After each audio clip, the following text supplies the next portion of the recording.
Yes, yes, yes, yes, yes. Done now. Big up man like London Miner. Big up Oxo Beans. The Wisdom of Young Lion. BVM Unbiased Again.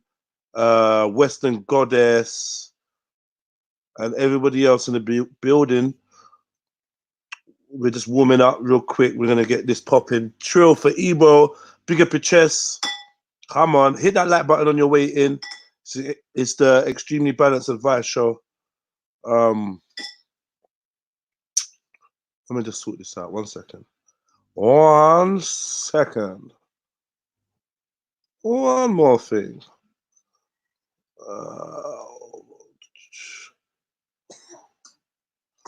Boom.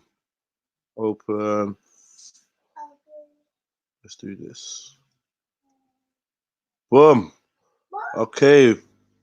We are in the building. Extremely Balanced Advice 15. Yeah. That's how balanced we are today with it. Extremely balanced. We live, baby, we live. All right. Give me a second. Let me sort this out, man.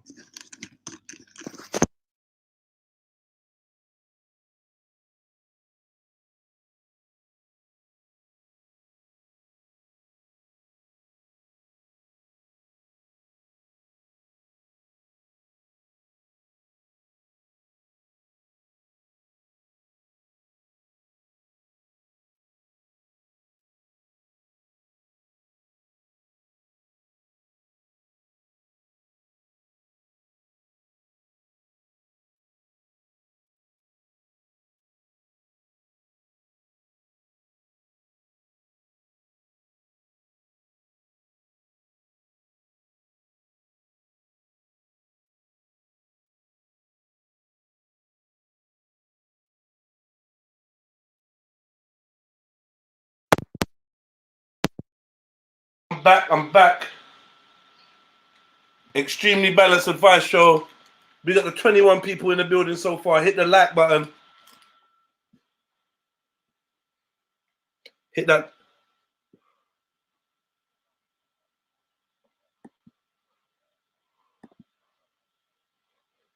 Just got home.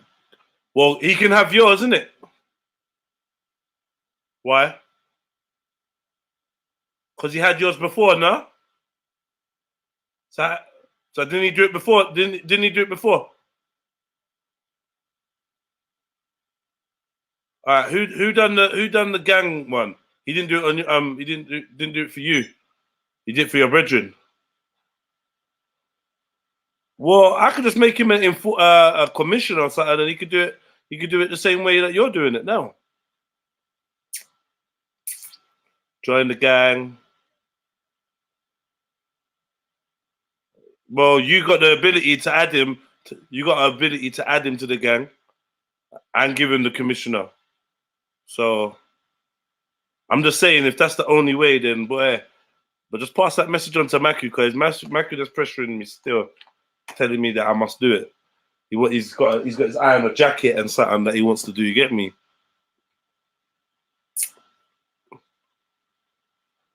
All right, cool. Well, yeah, man. I'm just doing this YouTube thing right now, yeah. So I'm gonna link up with you lot in a bit.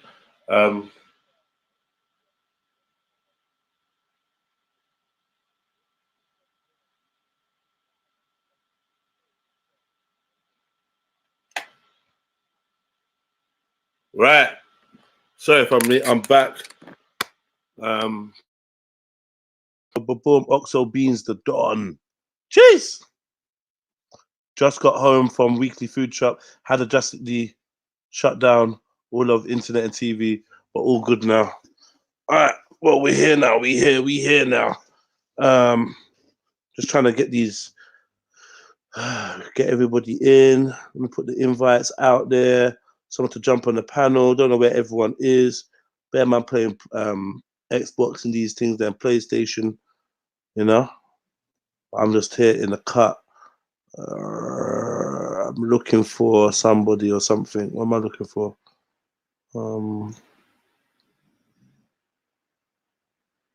That's what I was looking for. Looking for something else. Hold on. The channel. Play up a little music, man. Get this thing started properly.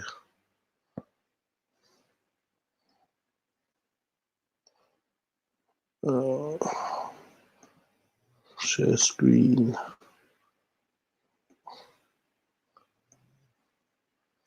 Get a little music. Go on in. Let's play Kobe Bryant. I played it for a couple of days. This is your captain. This is your captain. This is your captain. This is your captain. This is your captain.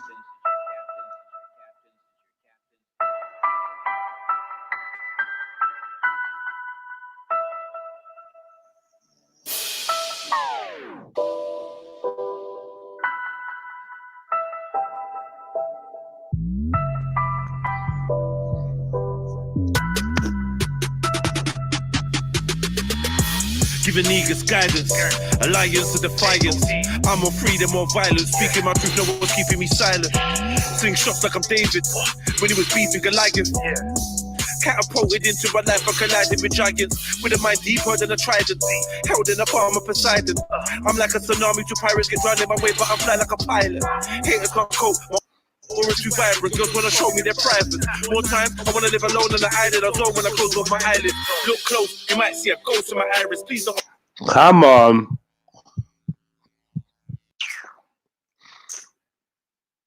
This is your captain. This is your captain. This is your captain. This is your captain. This is your captain.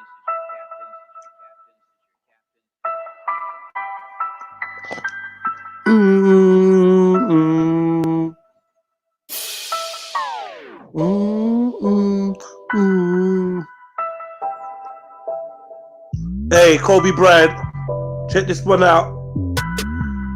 Red Pill Trill. Giving niggas guidance, alliance to defiance. I'm on freedom or violence, speaking my truth, no one's keeping me silent. Sling shots like I'm David, when he was beating Goliath. Catapulted into my life, I collided with giants, with a mind deeper than a trident, held in a palm of Poseidon. I'm like a tsunami to pirates, get drowned in my way, but I fly like a pilot. Hit the like button, family. Let's get these likes up. Girls wanna show me their private. More time, I wanna live alone on the island. I when I close off my eyelids. Look close, you might see a ghost in my iris. Please don't approach when I'm like this. Anarchist, I mix DMT with the cannabis. So write this, with a right from my G's. In my phone on silent. Do I despise the police? It's Kobe's last name, Brian. I know some activists, I know some lifers, man, I know some savage shit, man, living righteous. I know some guns only rough in the cyber. I know some tax that actually riders. Don't know my destiny, but my past says I'm a survivor. My probation officer says I should be in an asylum. Cause I said the Queen does witchcraft. There's no curve on the What's the horizon? If life is a game, at the end you face the last boss like bison. Perfect. Clipping a grabber, clip like a ladder, riding through a block full of pythons, dodging a slammer. Hot in the manor, we are not stopping for sirens. My son's friend got Stabbed in the heart. I could not stop him from crying. Hope he knows he's a king with bulletproof wings. No weapon could stop him from flagging. Ever. The air is so toxic, it's frightening. AI and robots are rising. They're studying Madam Blavatsky and Alice the Cardi. We're shotting for diamonds. Shopping for items. Lost. Besotted with icons. It's True talk whenever my mic's on. Bloodbath in the streets, keep a tool in my waist, and my heart on my sleeve. Why is that the magi? Following the star of the east, where the rich get fat, man is starving to eat. I think cryptocurrency's the mark of the beast. I can smell blood like a shark in the sea. Michelle is a man and a bomb is a dream. Let it spark in the park after dark. Look what the shotgun done to the bark of the tree. Sometimes I wanna ask if my seed inherited negative Karma for me. It's getting harder to sleep. Yeah. Love a bit of Kobe Bryant, man. Vibesy, vibesy, vibesy, man. We got everybody in the building. You produce trap yourself, yeah? Would love to hear the trap you produced, JP. Do you know what I mean? Who else we got the big up Mike Pepper, you know, big up man like J-Ro. Come on. Big up Rico Unruly. Bomba Clat. Big up your chest, man. Big up Rash Force One. Who else we got in the building, man? Western Goddess, Triple M, Jen Wallace, Oxo Beans, BVM, Baba Dule, 77 Soldier. Who else we got? Who else we got? Bibi Nana, Overkill, London Miner. Yeah, man. Keep hitting that like button. More people will come through. This is the Extremely Balanced Advice Show, man. Yeah. This is the show that people look forward to, man. This is where we delve into the issues and the problems and the dilemmas that some people are having, and we see if we can offer up some advice, some honest advice from our hearts. I don't think that there's any bad advice. It's just advice that you would take, advice that you wouldn't, advice that you would give, and advice that you wouldn't. Do you know what I mean? But yeah, man. Yeah. Sorry, go and sit down, doggy. Go and sit down. Yeah. And big up Jada. She's in there keeping me company. Yeah, so really, I need some panelists, man. You don't want me doing these advices on my own, man. I need some panelists. And if you've got a dilemma that you want to send in, let me show you where to send it to. Let me show you.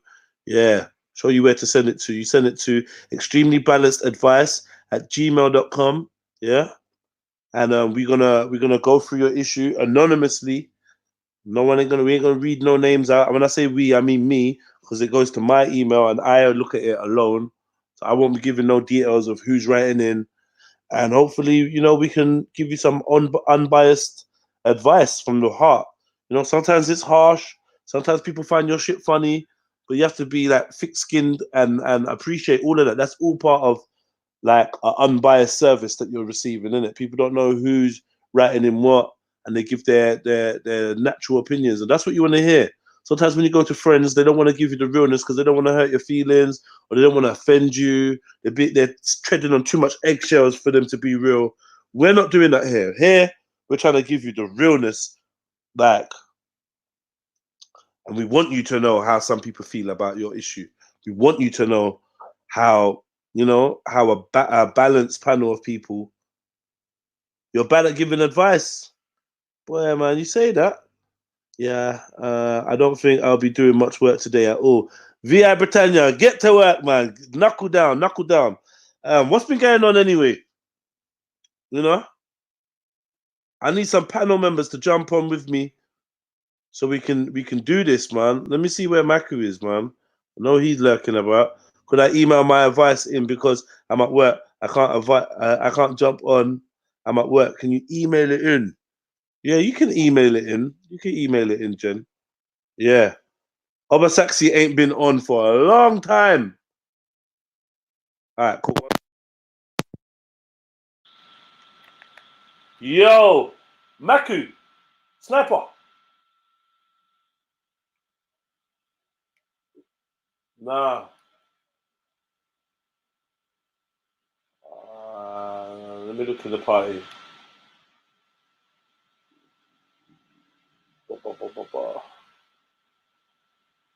Yo, sniper. Nah, you're not there.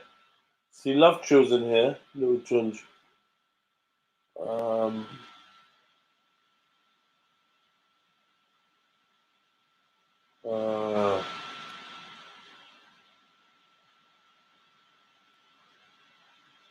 We got Mugs though. Sending a friend request right now to speak.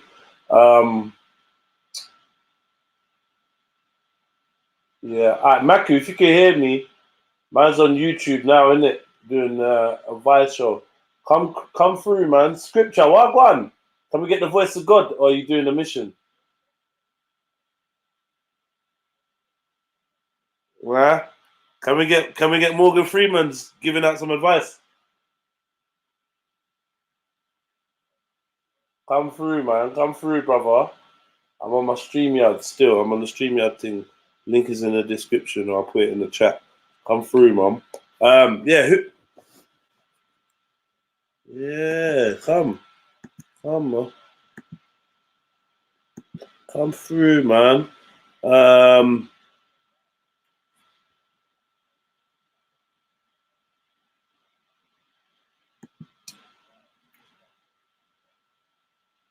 Come through. Yeah, and you lot, all you lot on the PlayStation and that, check me out on YouTube, man. Trilluminati Live. Check me out, man. Get me. Come through and listen in the corner of your ear or something while you're playing, man. You're gonna catch some jokes. They're on, man. Bournemouth said they're on GTA being greedy. They're pagans. Chill out, Bournemouth, man. It's not that deep. It's not that deep. Just because you can't complete a heist, it's not that deep, brother. It's not that deep, man. You know what I mean? Leave some space for some love in your heart, man. That's hatred right there. Like the show, it's online.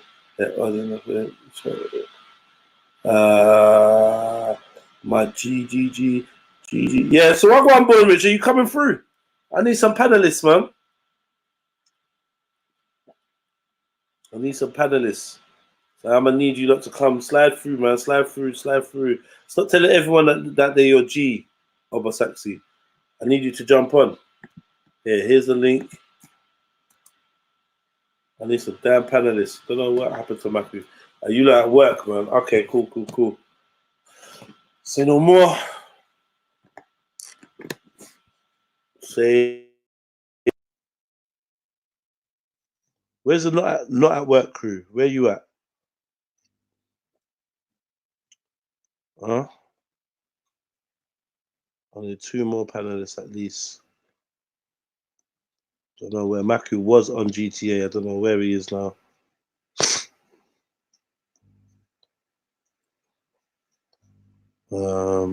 Let me play one more tune. See if I can get someone to jump in. Meanwhile.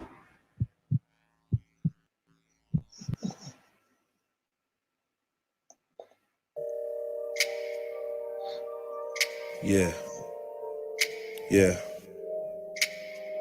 Told the doc my heart was burning. He just gave me Gaviscon. I am like a vagabond, traveling through Babylon, searching for the God inside. Internal tetragrammaton. A humble brother full of pride, trying to get my balance on. Foggy with a crooked smile, witches want the magic one. Most of my life's been doing crime, robberies with ballies on. J Gamble Street dreaming like my GOC in Paris 1. Left my son too many times, wondering where his daddy's gone. All the years I spent inside, my story's not a lavish one. Wish I could go back in time, reverse the damage that was done. Yeah. All the pain I felt in life, just feel me to hit the like button, family. Let me see these lights going up. It's probably where my talent's from. It's probably what kept me alive when my mum and grandma's gone. Yeah. That's why I got so many sides, a happy and a savage one. Smash that like button, family. You know what I mean? Smash it up. Definitely. This is Red Pill Trio, Tetragrammaton. All these videos, all these tracks can be found in the links in the description. So don't ignore the links in the description. They're there for your entertainment and your edutainment. So yeah, man, please support the thing, support Red Pill Trio, support me, Trilluminati Live, support Jedi, whatever you can do, man. Whether it's through liking at the show, sharing the show with your friends, dropping it in little groups and stuff like that, or just taking your time out to click through the links, subscribing to channels, you know, or you could donate to the PayPal or the Cash App. Whichever way you choose to support, I appreciate it, man. I definitely do, man. But please, let's keep this thing consistent. Oh yeah, man. Right about now, man's just trying to think, man. And support means everything.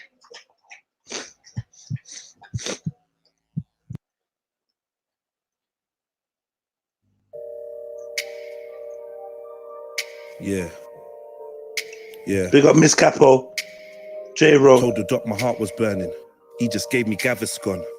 I am like a vagabond, traveling through Babylon, searching for the God inside. Internal tetragrammaton. A humble brother full of pride, trying to get my balance on. Foggy with a crooked smile, witches want the magic one. Most of my life's been doing crime, robberies with ballies on. J Gamble Street dreaming like my GOC in Paris 1. Left my son too many times, wondering where his daddy's gone.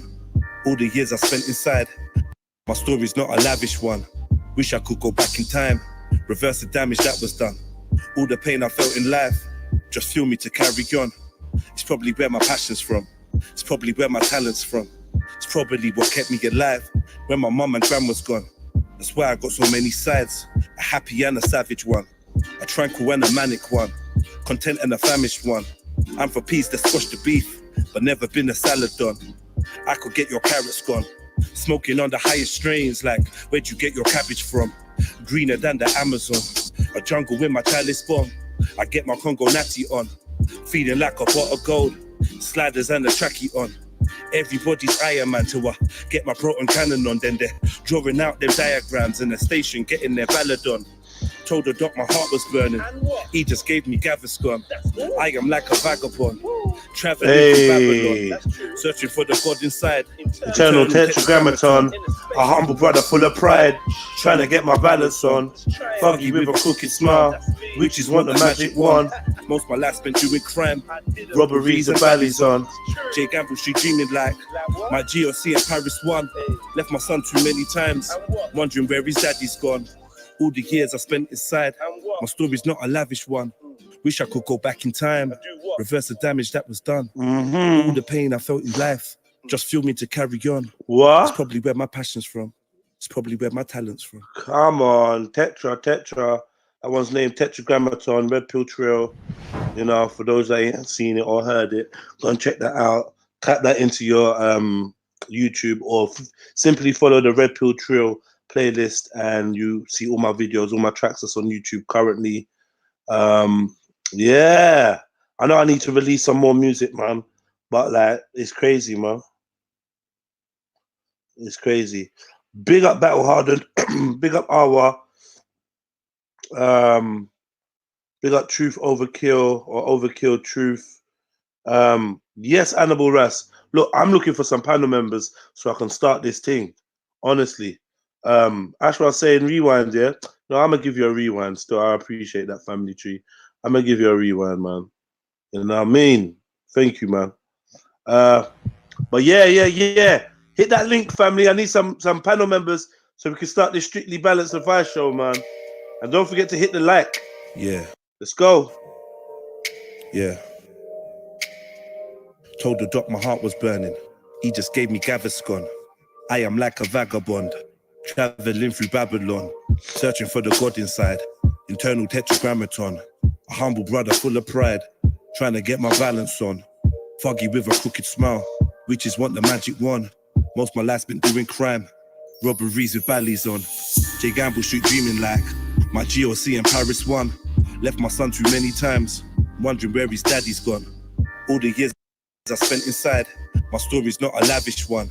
Wish I could go back in time, reverse the damage that was done. All the pain I felt in life just fueled me to carry on. It's probably where my passion's from. It's probably where my talent's from. It's probably what kept me alive when my mum and grandma's gone. That's why I got so many sides, a happy and a savage one, a tranquil and a manic one, content and a famished one. I'm for peace that squash the beef, but never been a salad done. I could get your carrots gone, smoking on the highest strains, like where'd you get your cabbage from? Greener than the Amazon, a jungle with my chalice gone. Come on. I get my Congo natty on, My what? feeling like a pot of gold. Sliders and a tracky on. Everybody's Iron Man. So I get my proton cannon on, then they're drawing out their diagrams in the station, getting their ballad on. Told the doc my heart was burning. He just gave me Gaviscon. I am like a vagabond, traveling through Babylon, searching for the God inside. Yeah. Internal tetragrammaton, a humble brother full of pride, trying to get my balance on. Foggy with a crooked smile, witches want that magic wand. Hey. Most my life spent doing crime, robberies and valleys on. J Gamble Street dreaming like my GOC in Paris 1. Left my son too many times. Big up Rico. Big up Carbonated Osaya. King H. My story's not a lavish Irish one. Flame. Wish I could go back in time, reverse the damage that was done. All right. All the pain I felt in life just fueled me to carry on. That's probably where my passion's from. Yeah, man. All right. Yeah. So we played that twice now. So what go on, man? You lot literally. I'm looking for some panel members. Yeah. You lot just need to jump on so we can get into this balanced advice. I've got a few ones to do. I want to hit it and I want to bounce. So, who's here? Good afternoon, Lex Skywalker. Come on, man. I need some panelists. So I can read this shit. Yeah, man. Because we got some serious ones. We got some funny ones. But I ain't going to do them on my own. Definitely not. So who's coming through to bless up the thing?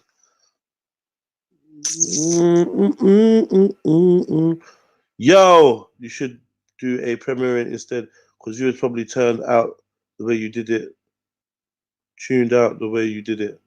What you should do? What a premiering instead? What are you talking about? I don't know what you mean. I don't know what you mean. Yeah. All right. All right. So looks like I'm on my own. Fuck it, man. You know? Fuck it. Looks like I'm on my own, man. Just what happens when you don't support bullshit, bruv. You get me? But I'm glad though, man. I want most of the bullshit people just to stay away, man. Stay away. From you only interested in drama and conflict. I don't even want you on my channel. Let's look for what I can do, man. Do it on my own. I do it my damn self.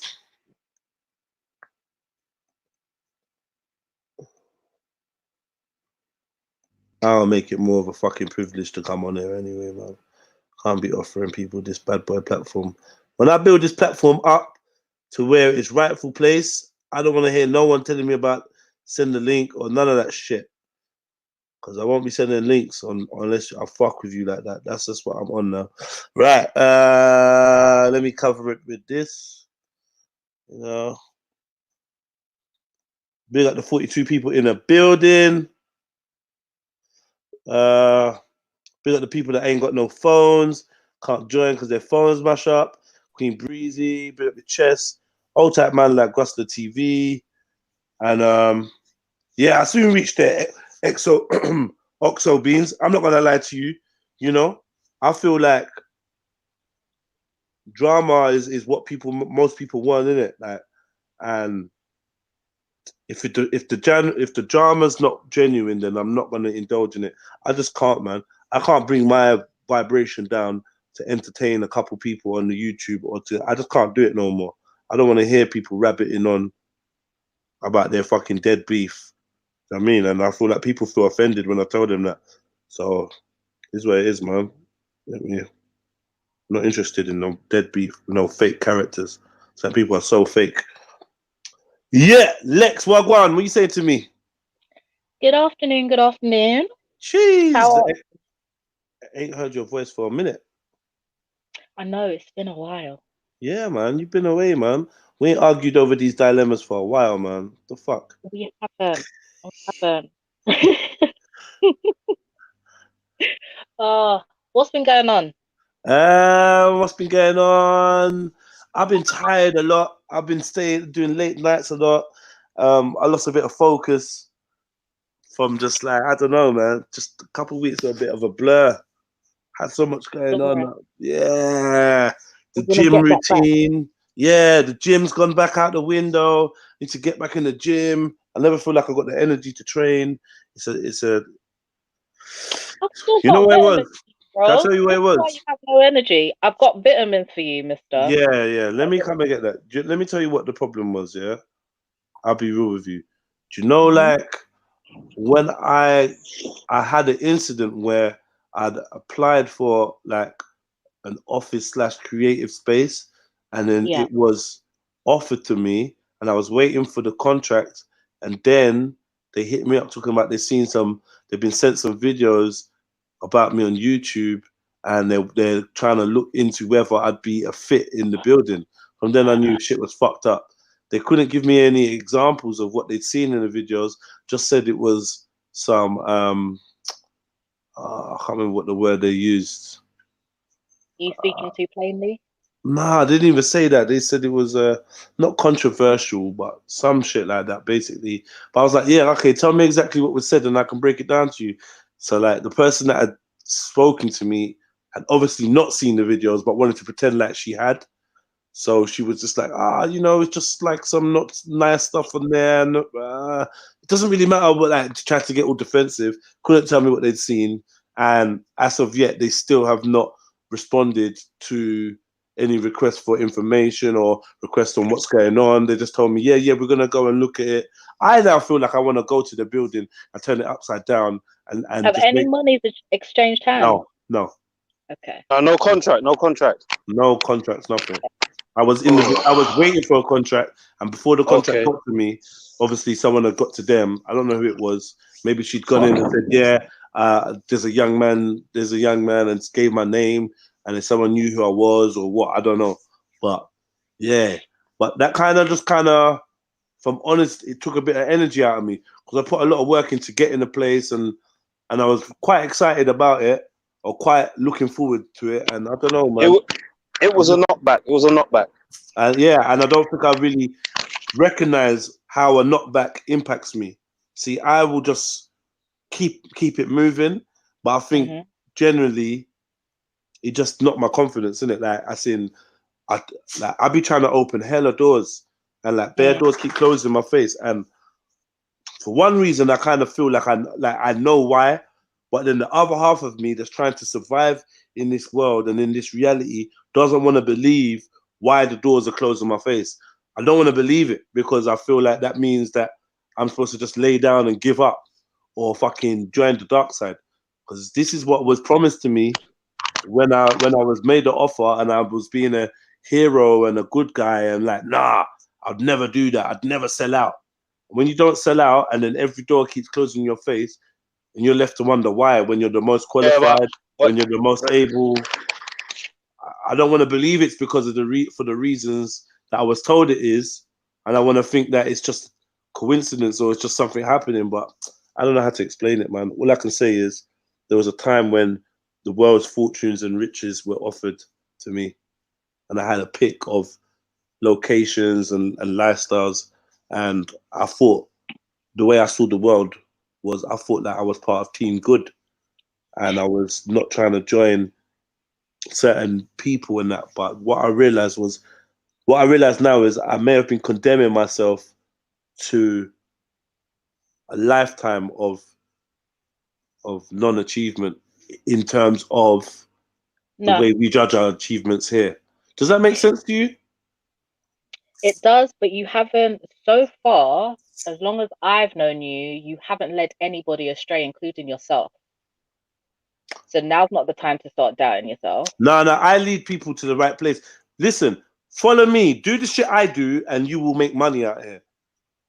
Do the shit that Jedi does. Follow his blueprint. Repeat the shit he says. Act the way he acts. Do whatever and you're gonna bust through as a revolutionary, as a fucking humanitarian, as a fucking whatever genius mind. I've seen it all before. All my brethren, everyone but me. No, because this is the thing you have to understand. Like what you said, as a revolution, as a humanitarian, blah, blah, blah, but no revolutionary was ever liked in their time. None of them. So isn't it going according to plan? If you've made certain decisions for your future, shouldn't this be the road that you take? Like, name me one revolutionary who was revered at the time. But there's not even a revolution going on. This is what makes me sick. Like I would love to embody that title of revolutionary or rebel. I would love to. But yeah, I'm now Guam right now. Even you take your own path. Yeah. Somebody else to remind me this. I said this to one of the kids I advocate for. Don't worry if your dad doesn't like me. Nobody ever likes me. I'm used to it now. I suppose it's a sign I'm doing my job. And then we talking to another bunch of people, and they turned around. A professional turned around to the family and said, "Oh, they won't like her." And I just walked in the room. They were like, "That's a bit rude." He was like, "No, but that's her job. Like, that's the path you take. If you're an advocate, nobody's going to like you except those you're advocating for. It's the same thing. Like, it's not going to be easy. No one's going to like it at the time if it's different. If you're taking a different path, who's going to be here for it necessarily, like cheering you on? You have to have the courage of your conviction. And they haven't yet. But that shit ain't food on the table. Can't pay the lights with this. You hear me? Can't eat the rice with this. Like, you know, like, so there's a very real reality of the system that I am trapped in, advocating. I'm not advocating, why am I using your word? Stipulating that I have to still I have to still commit. Like, you know, if it's all good, if I've got my own little self-sufficient plot of land, I'm making my own energy, drawing my own water, living on my land, feeding myself. That's all great, but I'm not. So I'm in a system where I have to work. You know, I have to make the system work for me in some way. And it's very difficult when there's so many doors closed in your face. It's very disheartening, man. That's all it is. It's just a bit disheartening. I'm strong enough to take it, but sometimes when I tell someone about it, I think they think, okay, this is just the one incident, Jeds. You're being dramatic. But if I take man through my life story, then you start to think, rah, what the fuck is actually going on here? So, you know, just like, for instance, I don't even want to get into it. I can't be bothered. I can't be bothered, man. But yeah, that's what kind of just, it just kind of fucking made me a bit tired. Like, I think that's my form of depression, is just getting a little bit tired, not really having the energy. That's how it shows itself. That's how it presents. Yeah, it shows itself as just feeling tired. That's it. I'm too tired to people. Yeah, so I'm just like, I call it. But yeah, too tired. I'm too tired to. Yeah, that's how it gives you that feeling. But yeah, I do fight against it on a daily basis, and it's just a case of 2 steps forwards, or 1 step forward, 2 steps back. That's how it feels, you know.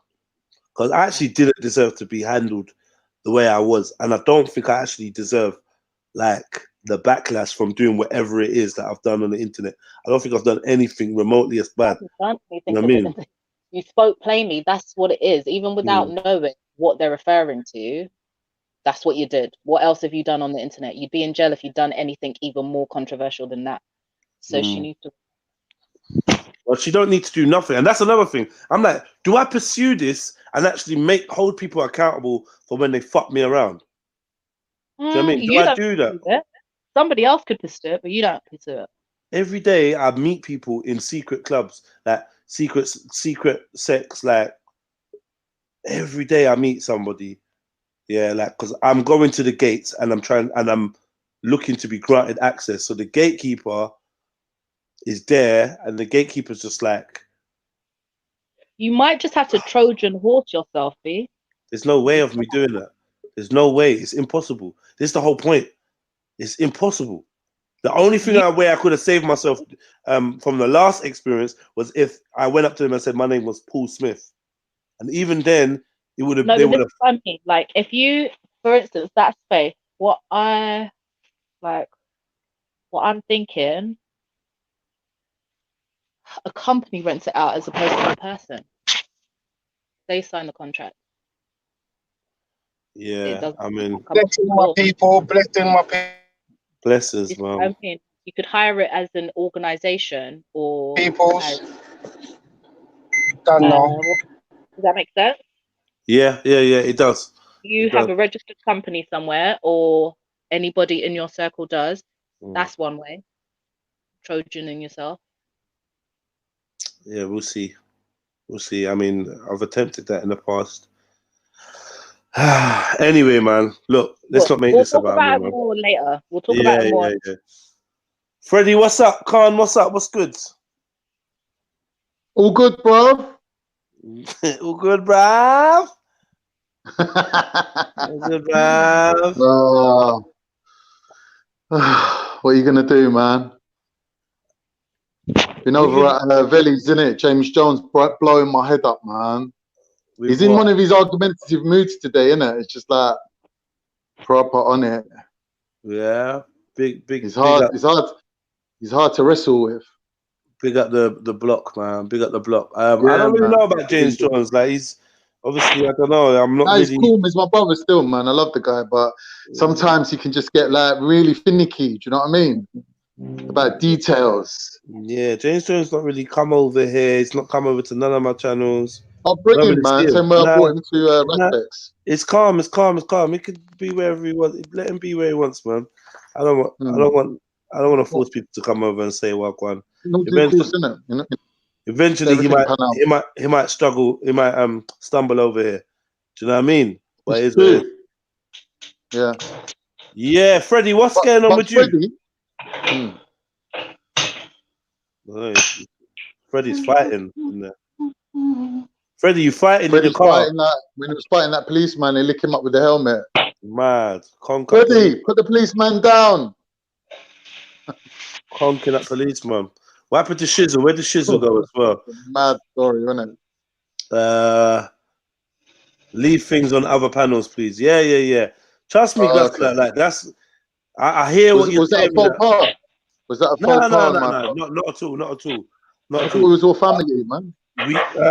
We are, but I'm genuinely trying to not come off the worst end of this family scenario. This family scenario isn't reciprocal.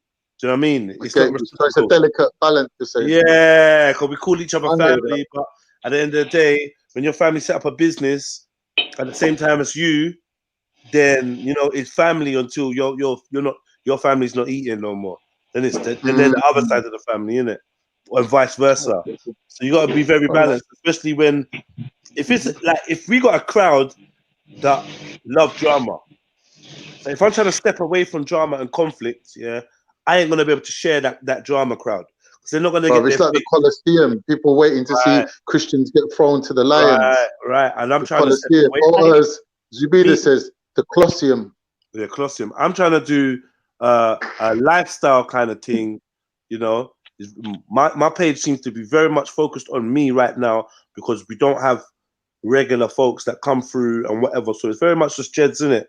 And me personally, Jed's ain't an argumentative person. I don't want to argue. I want to talk. I want to conversate. I want to talk about mad things, and you know, at the most have a debate. But I don't want to have beef. Like not right now. I don't need anything that brings my vibration down. But that's not necessarily very popular for everybody. You know, so. It doesn't appeal to masses. I don't really appeal to masses. I don't sit on fences. I don't do none of that shit. We give our opinions and we do it well.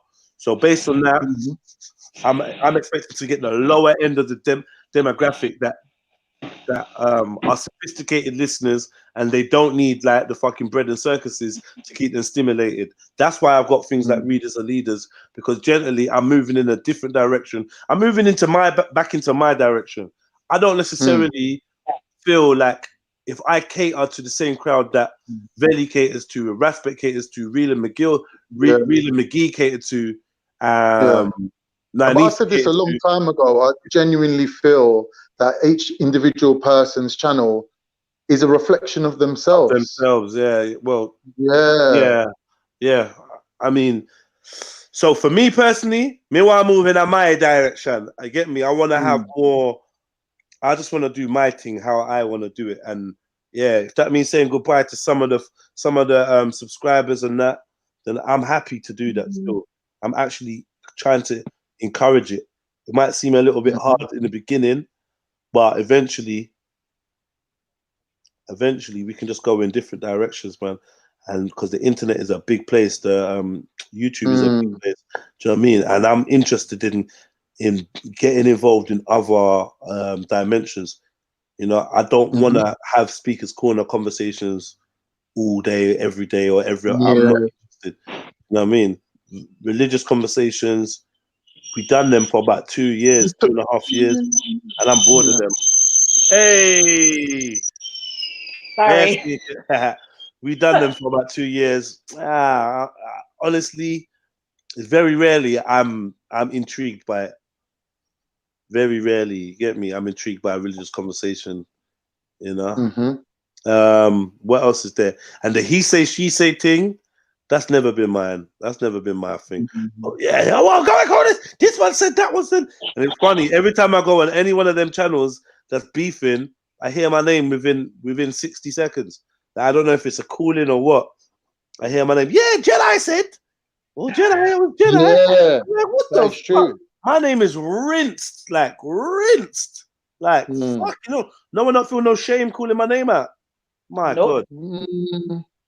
But you're like a pivotal player in the scenario. So, you know, your name's going to get mentioned, especially if you're like this guy that, not that you're involved in what's going on, but you're sort of setting a standard. You're saying, this is me, this is what I'm doing, and this is where I'm at. And basically people just bouncing off of that. In other words, commenting on it, without actually commenting on it, just using it as a ref. Yes, this is what I'm trying to say. Yeah, Jedi did that. Using it as a reference Well, this point. is the time when Jedi said that, or what? Jedi said this on his show. I'm like, yo, Mm. yo, leg off my name. Because like, and if you weren't so like articulate and didn't put things in such ways, they wouldn't remember it, to be honest.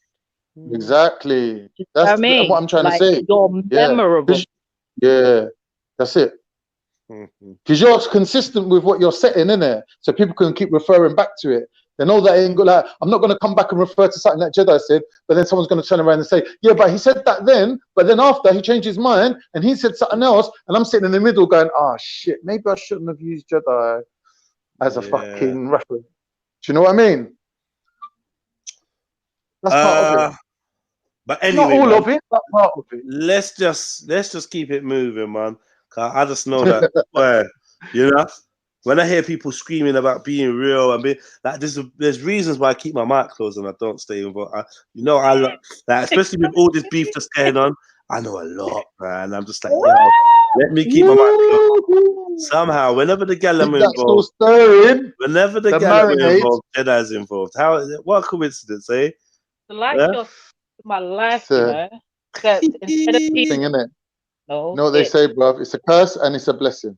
Yeah, you know, it's like, yo, the guy let my Jedi said, what? Yeah, what? The what? Jedi did what? And it's like, no, I never know, sis. Yeah. That's what happens from when you have the courage of your convictions. People call on it a lot. They try to test you, see if you'll still have that full courage of your convictions certain times. So sometimes they're just testing your metal. I agree with that. Sometimes they're just testing it to see if you'll say what you said when you said what you said in front of everybody. Yeah. Yeah. That's funny how people like that, especially when they're not really that invested in whether the result comes good or not. You know what I mean? It's like people can like say, oh, it's like it's too good to be true. This guy's just like Khan, for example, never contradicts himself. How is this possible? It's too good to be true. Shut your mouth, man. Yeah. That's funny. I'll type Zion MC, wherever you're there. Big up your chest. Thank you. My G for life. Mo Sextra, big up Mo. Big up Obasexy. One of the funniest things I heard a few days ago, Respect told Real to suck his mum, then said, nah, I meant your spiritual mum. Big up Respect, but spiritual I'm not involved. I said your spiritual mum. I'm not even commented, man. That is stupid. What? I'm not commented, man. Yes, Chevelle Anderson, big up the chest. All of them. Big up and your spiritual chest as well. Big up the spirit. Can I just say, I didn't realize Chevelle could spit like she did. Like, what? I always knew the thing. What? Could spit like she can. What? Yeah, man. Family. Family. What Big up yourself, man. What? Girl like Lexi, I see you. What voice is that? Hey. Now listen. Big up. And, I was saying to you, you know, when you talk about earlier on about the space thing. Remember one time when you were having a little chat with that? Say that again, family? Remember one time when you were having a little chat, we talk about if everyone likes you, you're doing something wrong. Of course. Yeah, I know this. I don't even want to be liked. But right about now, like every person on their journey comes to a point where they have to face the reality, which is your quest, no matter how selfless, needs funding. Your journey, the choices in life you make, no matter how selfless, they need funding. I've been criticized my whole life for not being money orientated enough. I've been criticized my whole life. I've been picked up for it too, but I've been criticized my whole life not being money orientated enough. Now I'm at a stage in my life where, I mean, when I made money, I spent it on stupidness. Do you know what I mean? Whenever I need something, I seem to make it materialize. When I get steady money, something seems to fuck it up. I don't know what it is. Something just fucks it up. but it's a complicated it's complicated to explain it. But it's like people's thought processes and that tend to change, and things that happen for you tend to not happen for me. Like for instance, you know, we'd be both expecting £10,000. You get your £10,000. I'm sure like mine is coming. 2 weeks later, I'm waiting for it. I'm hitting them up, and they'll be like, "Well, I don't understand because normally this never happens. Like normally it goes straight into your account." That's what I deal with, like on a 24-hour basis. Normally, oh, this has never happened before. Oh, well, we'll just check it out, sir. We'll just like there's big things that I've been waiting for to come through, and they just seem to. So what we're saying is, there's a conspiracy to keep you poor. What you're saying? I don't know if poor, because I feel like poor would put me in a situation of. But do you feel that if you had like unlimited resources, you might go astray from the life you're living now, which is really where you're supposed to be and on your path, innit? I don't think I'm living on. I don't think where I'm supposed to be is my path, though. That's the point I'm saying. If I'm supposed to reach an extreme, I can. I just don't think I don't think it is, man. I think, yeah, man, it's hard to keep people. I don't know, man. I don't know how to explain it, man. But yeah, there's a certain level of suppression that I've experienced. Man, I wish I had like my old books. I would sound like a crazy man if I broke.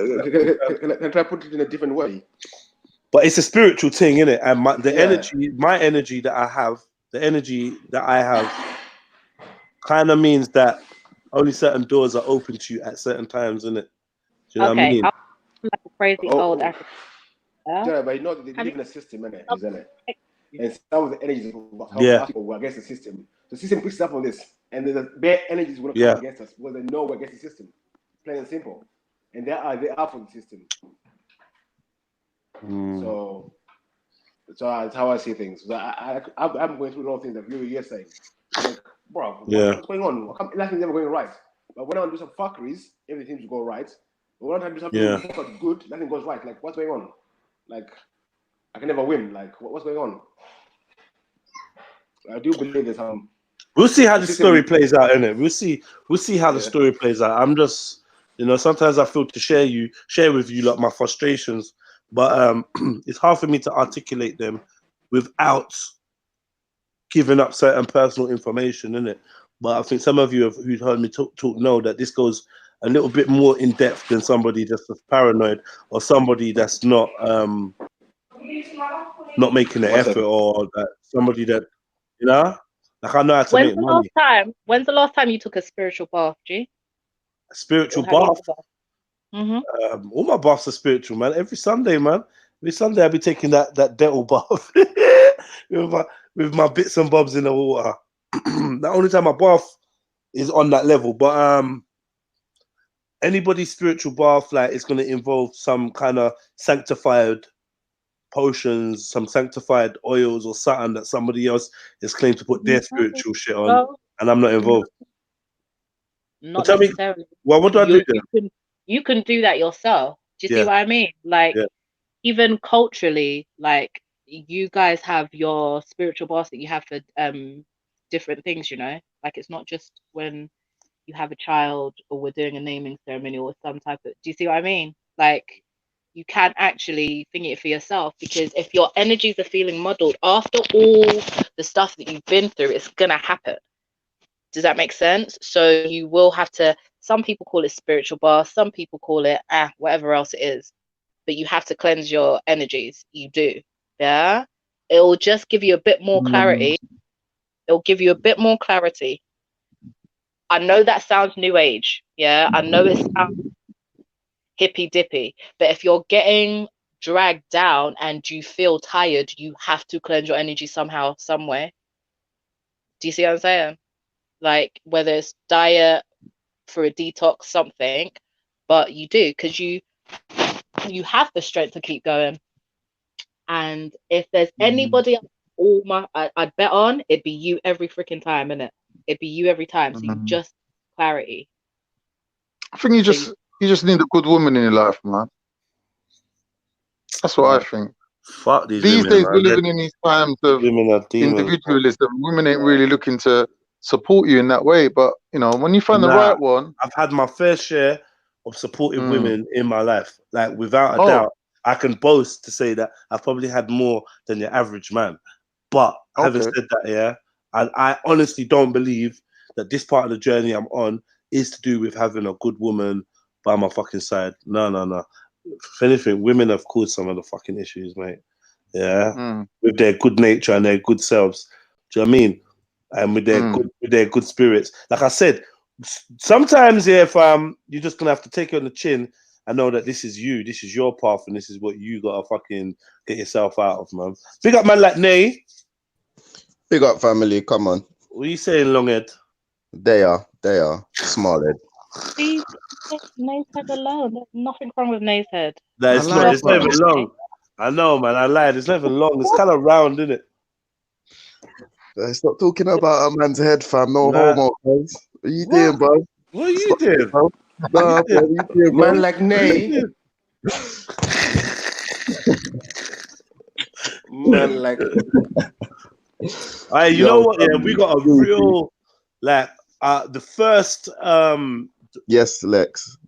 Yes, family. Everyone on the panel. Sorry, Pudgy. Yeah, sorry. The first Man like Lex.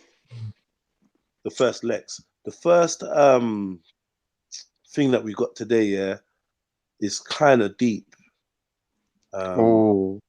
Yeah, the first one we got is kind of deep. But before we get into that, maybe I could just play a little tune, you know, lighten up the vibes a little bit. I ain't gonna play all of it, but it's just my anthem right now. I'm gonna make this the anthem to one of my shows soon. I'm gonna take the snippet and make it, but check this one out. Let me know what you lot thinking about this.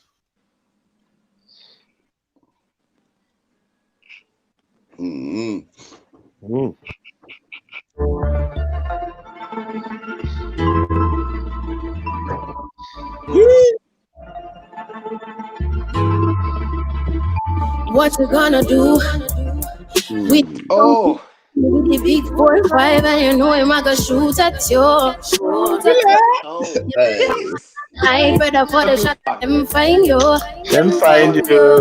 Tell me what you gonna do when the youth them find the truth. Them find the truth. Tell me what you gonna do. With the young killy with the big 4-5 and you know him I go shoot at you. Shoot at you. You better run and hide. Better for the shot of them find you. Them find you. Tell me what you gonna do. Hey, Chevelle's voice, yeah, it's just something else, bro. It's deep, it's R&B-ish, it's like, fuck. It's like really. I really don't know where I was that I've only just discovered certain bits of her voice, you know. I feel like no one told me and they didn't let me know. The patois, like, if you listen, man.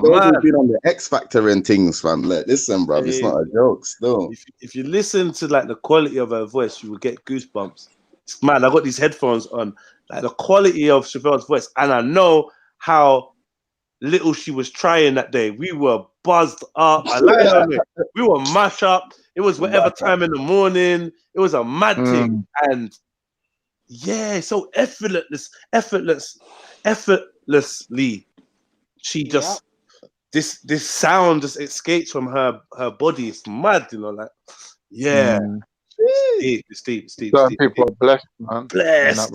Big up Chevelle. Let me play this again. I want that Todd's on the mix though. I see you, Todd's, man. Like, fucking hell. You getting good with this mixing shit, innit? He's getting up there on this mixing, bro. Todd's is another problem, man. The whole family is just super talented, man. Big up SMFY every time. Thanks. Come on.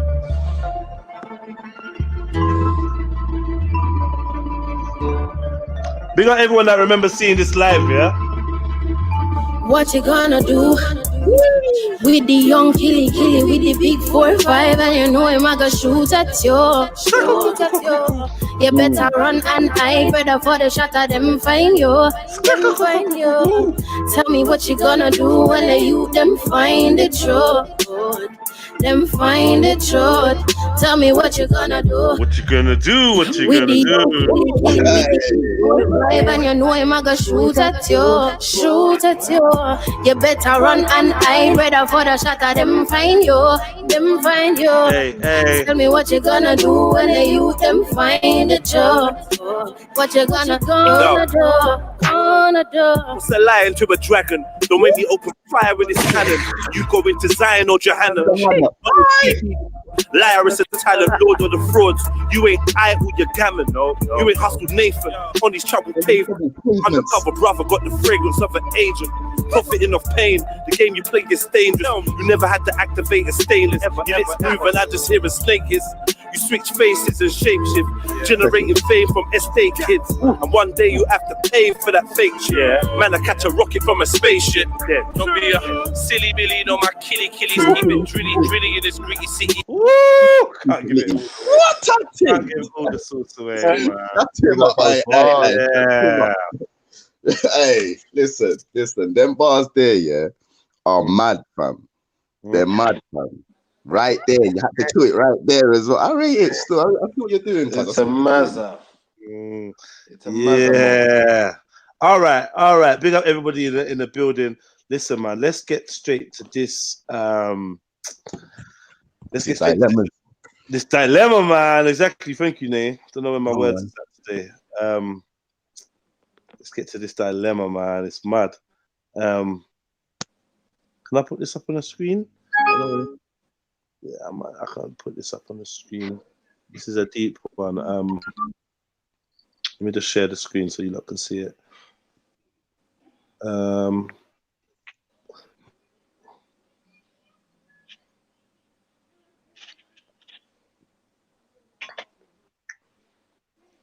Right. Is it on the screen?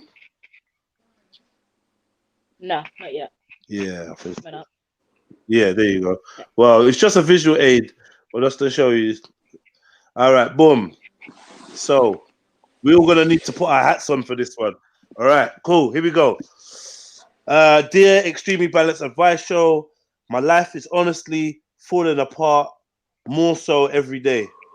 I've turned 20 a couple months ago, and I've absolutely nothing to show for it. I had only one job 1 year ago that lasted all but 2 months. After being laid off, it was at Target.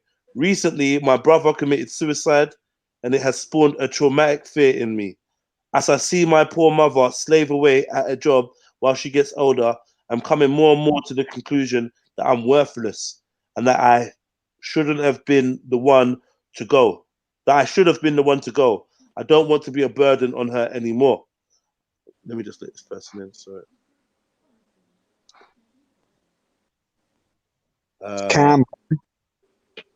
Who's that? Come on, it's me, bro. Black Van Wagwan King. Come on. You right? Yeah, what's going on? Big up everyone on the panel. Big up everyone in the chat. Like, subscribe, share. Yeah. So hear this now. As I see my poor mother slave away at a job while she gets older, I'm coming more and more to the conclusion that I am worthless and that I should have been the one to go. I don't want to be a burden on her anymore. I don't have many friends, and all the friends that I still do have are either in the same boat as I am, unemployed, confused on their self-worth, etc., or are already starting their new careers. I've been an outgoing person. I barely talk with anyone. It gets hard to even leave the house. If there's nothing that's forcing me to go, like college, I constantly compare myself with anyone and everyone as I see myself as absolutely nothing to this world anymore. I'm just barely a functioning member of society at the moment. I'm just so confused. Every day I wake up with this feeling of nervousness, scared, helplessness, and go to sleep feeling the same way. I can't snap out of it. I can't even sleep right anymore. Constantly waking up in the middle of the night. Everything is just awful right now. My mother and I will apparently be seeing a family therapist next week, but I doubt it will help much, if at all. I know this isn't something that can be helped overnight, but any sort of advice, anything at all, will be so appreciated and helpful to me. in these times of desperation. Thank you. Sorry for the long post. Who's going first? Boy. You're going first. I'll let one of you man Hello, talk mate. first. Come on. I'll go Right, first. 20 years old. First things first. My man is 20 years old. Yeah. He's still a baby. Do you understand what I'm saying? Like, it's like I'm 41 and I'm trying to ting at 41 years old. So you got 20 years on me. Yeah. You know what I mean? You can sort out your life today. By the time you're 40, it could be all sorted out. And I'm trying to do the same 20 years later. So just out of age, you got age on your side at the moment. You got youth. So keep pushing, and it's all about your outlook as well. Because there's people in third world countries that wake up with a smile on their face every single day. Trust me. Go on. I Do you like that. understand what I'm saying? So you gotta put things in perspective. You know, I like putting things in perspective with the third world coming from a first world country. It's true. You know what I mean? You got youth on your side, and you can always change and do. You can do anything you want. You got to have a plan. You got to have a plan. That's the first thing I would say as well. Even from young, if you can get a plan in what you want to do in your life, then you can start working towards that, innit? Slowly but surely. But if you got no plan, then you don't know what's going on. You're waking up every day and with your hand out. Yeah. So that's about it from me anyway. That's what I think. Big up BVM. Solid. Come on, someone else. Can you hear me? Can you hear me? Yeah. Yeah. Go for it, Beefy. Yeah, I was gonna say to the young man, I've been going through some similar things myself. So for my advice to him is like, take time out, get to know who you are yourself, what you want, what you like, and find yourself first. Then you'll find your purpose in life.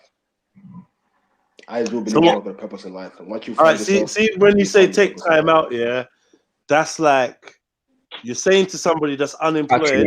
Be patronizing. No. Well, I'm not even saying that. I'm saying you're saying to somebody that's unemployed and kind of feeling guilty about not being very productive or whatnot, looking at his mum struggling. You're telling him to take time out. I mean, can you build on that? Because I don't know how you're gonna take time. It's hard, isn't it? It's hard. Yeah. The reason why I said that is because he's saying he's seeing everyone moving on. He's seeing this person doing that, this person doing that, this person doing that. So I think he just feels like he's not worth himself. So he needs to find out who he is and what he wants in life. Then he'll find his purpose. Concentrate on himself. But you know what it is, Beefy? You know there's a guilt of not doing anything. There is. But like, one thing he needs to really just get back to is talking to his mum. Because one thing that stuck out for me is he feels worthless because he's looking at his mum slaving away and he's lost his brother.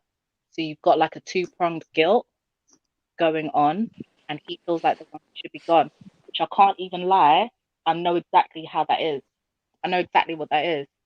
When my brother died, I couldn't work out why he had youth on his side. Like, tell you know me, you know I love people, and people love me, even if I don't like them, Josh was a million times more than that. Everybody loved this boy. Even people who did not like him grew to love him. I still can't work out why it wasn't me. I should have been dead. I was in the coma. It could have been real easy. So I know about guilt, and guilt is a thing where you will legitimize it to yourself. You will make it make sense, and it's not actually the truth. Do you understand what I'm saying? I've told myself millions of times, everybody would be easier without me as opposed to my brother. Easier doesn't make it right, which is what I've realized with them. Went round and round in my head. But you have to speak to your mother, because it's in speaking to my mum, I realized it wouldn't have been easier. It would have just been a different type of pain. So he has to get back to talking to his mum and realize she loves him. She loves him no matter what. She loves him differently. It wouldn't have been any better if it was him. It would have just been a different kind of, it would have been a different sized hole. So their family therapy, that has to be the first thing they do, because a lot of his guilt is tied in with watching his mum. So he has to be able to talk openly and honestly, deal with the grief part of it. because that will be a lot of it.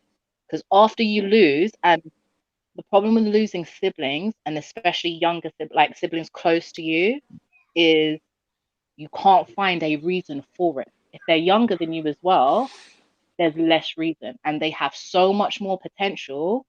So it's almost like there's no point in you now doing anything, yeah, because you've got less potential, you're less loved, you're less.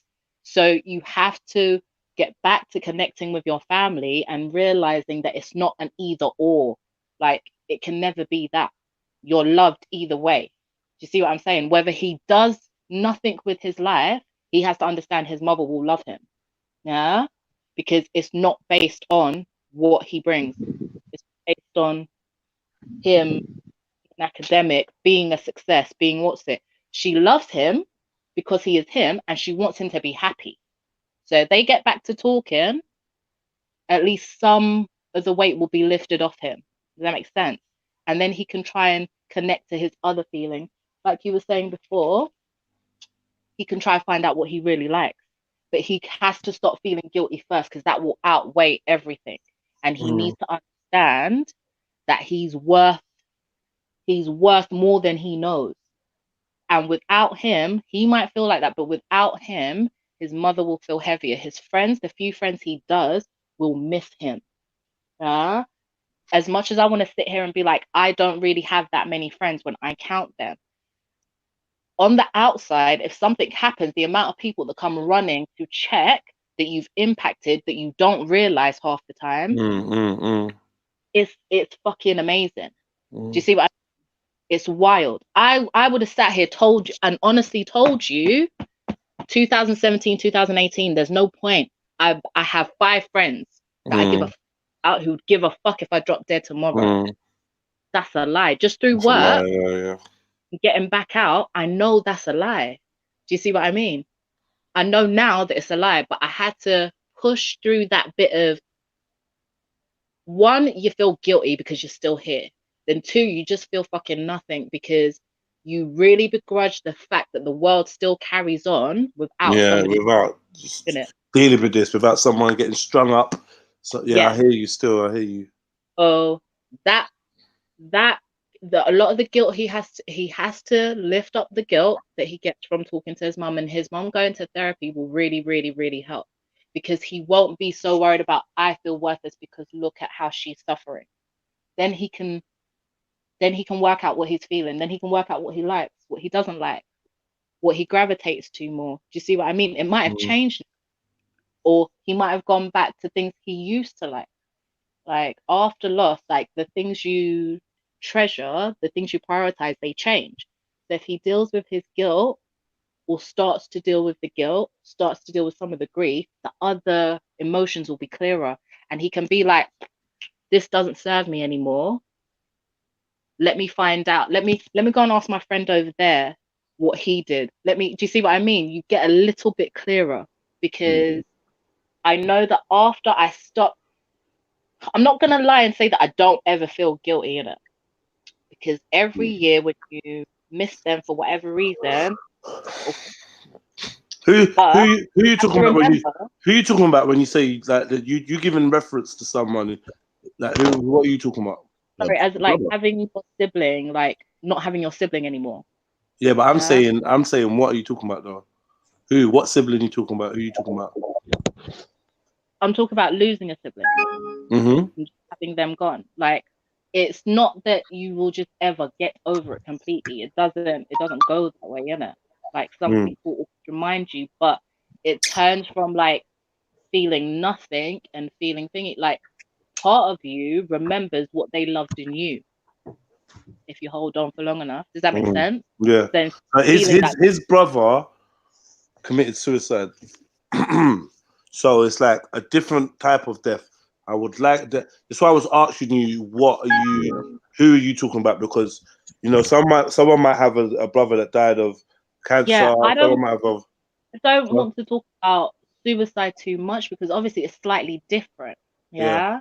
You have the guilt because they didn't come to you, and like one of my friends is dealing with suicide now, and it isn't. But I don't want to. just want to talk on the bits that I do know, because I don't want to make him feel he has to feel any particular way. That make any sense? So that's why I'm being general and just talking about grief in general, because what I'm saying is, though, you share a type of grief with him, innit? Because it's a sudden and often unexplained. You understand what I'm saying? That's because I just want like him to. He's definitely listening, innit? I want to understand that the lady that's giving you the advice knows what it's like to suddenly lose somebody in your family. Just don't have any answers for it. There are no answers. You've got millions and millions. Like that can be hard, but every feeling he's feeling is valid, and you have to get through it. You won't ever get over it. That shit don't get over. Yeah, you can't get over it. That shit. You get through it, but sometimes you have to remind yourself of the things they loved in you. If you feel yourself getting dragged down and you start to feel like there's no point in you being here, because the one thing that thingied me is Joshua wouldn't have it. Joshua would not have me sitting in the house, not doing me. Do you see what I'm saying? He wouldn't have it. He didn't have it when I was in hospital and I thought I couldn't do it. Like, he wouldn't have it, so I can't have it for myself. And that's what helps. And you have to remember, as much as you loved your sibling, they loved you like that. Even if they didn't talk to you, even if there are things you didn't know, the love you had for your sibling, they had that for you. They wouldn't want the same for you. The same way he feels like maybe his siblings should have come to him, that's how he feels about him right now. Right now, somebody feels that, so he can't let himself get lost in it, even though it is the most fucking life-consuming thing ever. Did the guy commit suicide? Yeah.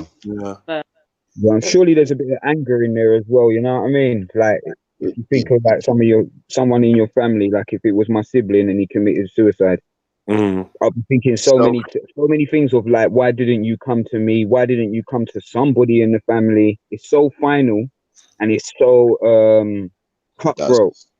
Yeah, do you know what I mean? Like, that's mostly the reason why him and his mum don't really conversate, because it definitely is, man. It's not even a might be case, bro. Trust me. Let me be real. The only thing that stopped me everybody's feeling guilty. Other point going on is because I wasn't gonna make my mum go through it again. That's it. Like, I can tell, like, because you can't find a fucking reason for any of this shit to make sense. There's no fucking point. There's no point. Yeah. So like the one thing that got me was I couldn't do anything else for my parents, because they'd all, like, my dad spent 3 months by my fucking bedside. Did go to work, did not move, and the only reason my mum could go on is because my dad did that. Do you see what I'm saying? So I already stressed them out enough. Then my brother's death came along, so I can't now. No matter how fucking hard it gets to carry it, I had to carry it.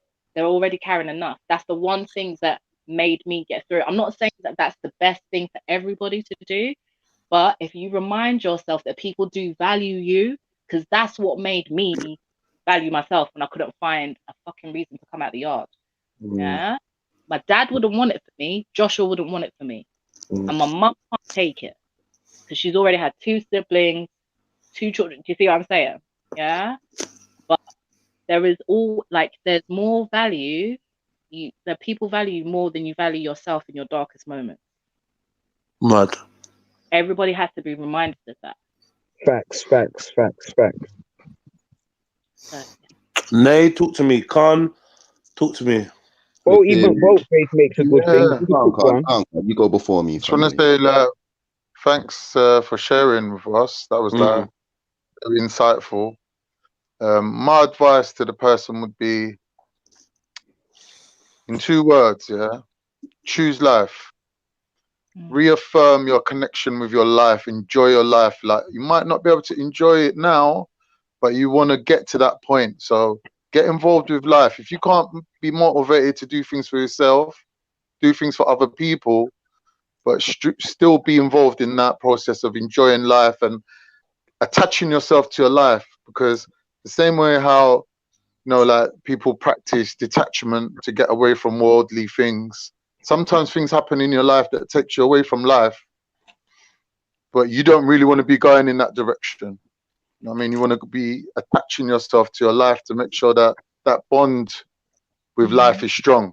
So go out, get involved, meet people. Like the lady said, family's good place to start with. Do you know what I mean? Just make bonds, innit? You know, even if it is just that, just sheer enjoyment. Just go for things that are just gonna just give you sheer pleasure in life. You know what I mean? And live for people, innit? Live for the people that died. You know, whether it's like suicide or whatever they died of, like we living for them still, innit? You know, if you believe that people are seeing us, watching us, living through us, then you have to live for them as well, innit? Whether it be your dead family members, your ancestors, your friends that died, whatever. Get me? That would be my advice. I heard that. That's so real what you said. Like just like practicing reattachment, because you do want to detach, so you have to just take yourself through the steps almost and do it before you fully detach from everything. So practicing reattachment, most definitely. Being around people, even it'll get easier. The first time will be the hardest, but after that it gets easier. It gets so much easier just to be around people, because it also reminds you of humanity, because you forget that shit when you're just sitting in your own negative thoughts. Like, you see what happiness looks like. You might forget how it feels, but you spend time with people who are good to each other, you will see what it looks like again. It will remind you. So yeah, that's so important. Madness. Yeah, it's all nuts. I'm not even gonna lie, this one's a deeper one still. This one's proper deep. But I'd say flipping. Yeah, remember, lots of people feel like that. Lots of people feel like that.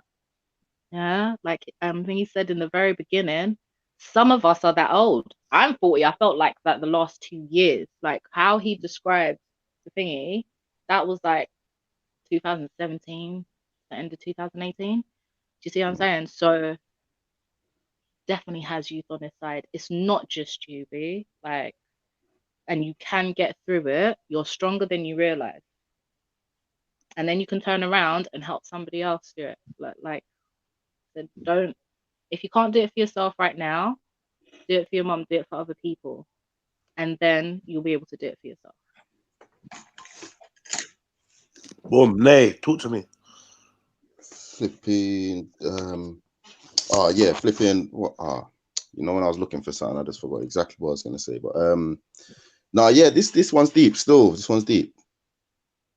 I'd say I'd like, bro, to be honest, all I can really say is I'll just touch on first of all, emotionally, my bro. Is it a boy? Because I didn't First of all, I've never lost a sibling like that, so condolences. So I don't really know how to, I don't really want you to take my advice or take my energy, because I don't know how to fully be empathetic with that. You know what I'm saying? So I'll more just touch on things, because I say listen to more to Sister Lex on that side of things.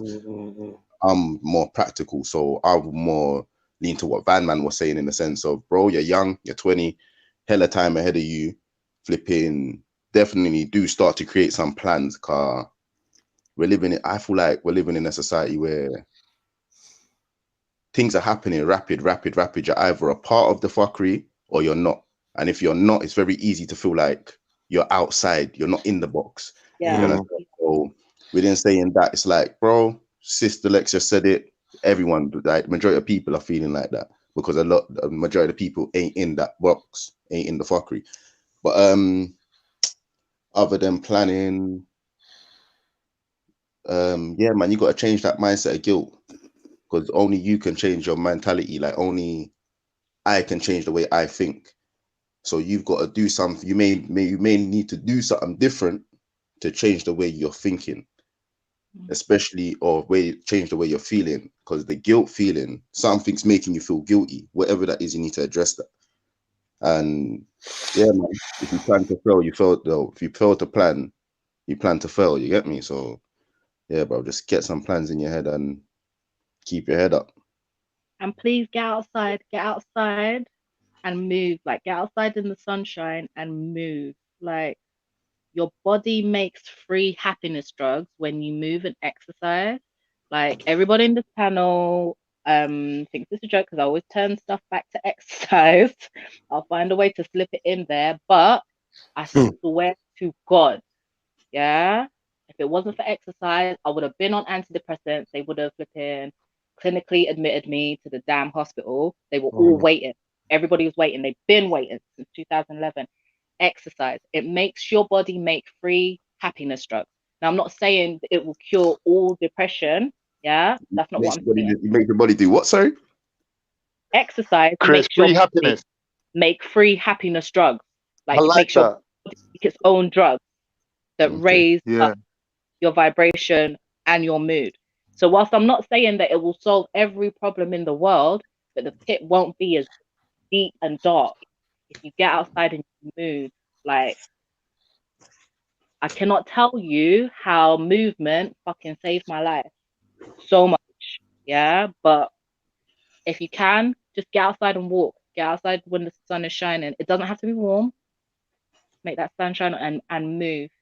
Get more into movement. Find some way that you enjoy moving your body. Like, that will help as well. And it's free. Yeah, I like that. Man. Yeah. Radar, you here? You been listening in? Literally just tuning in now. I'm back home at like 5:10, so I'll put some headphones on some better quality. All right. Cool, man. Big up, Radar. Big up. Wow, that's a real wind out there, man. What am I gonna say? What can I add? What can I add to this? Because first of all, I want to big you up, panelists. For giving a little piece of yourself, still finding some sincere words to give to a stranger. Man, are the embodiment of what I'm trying to strive for this year. Do you know what I mean? Which is,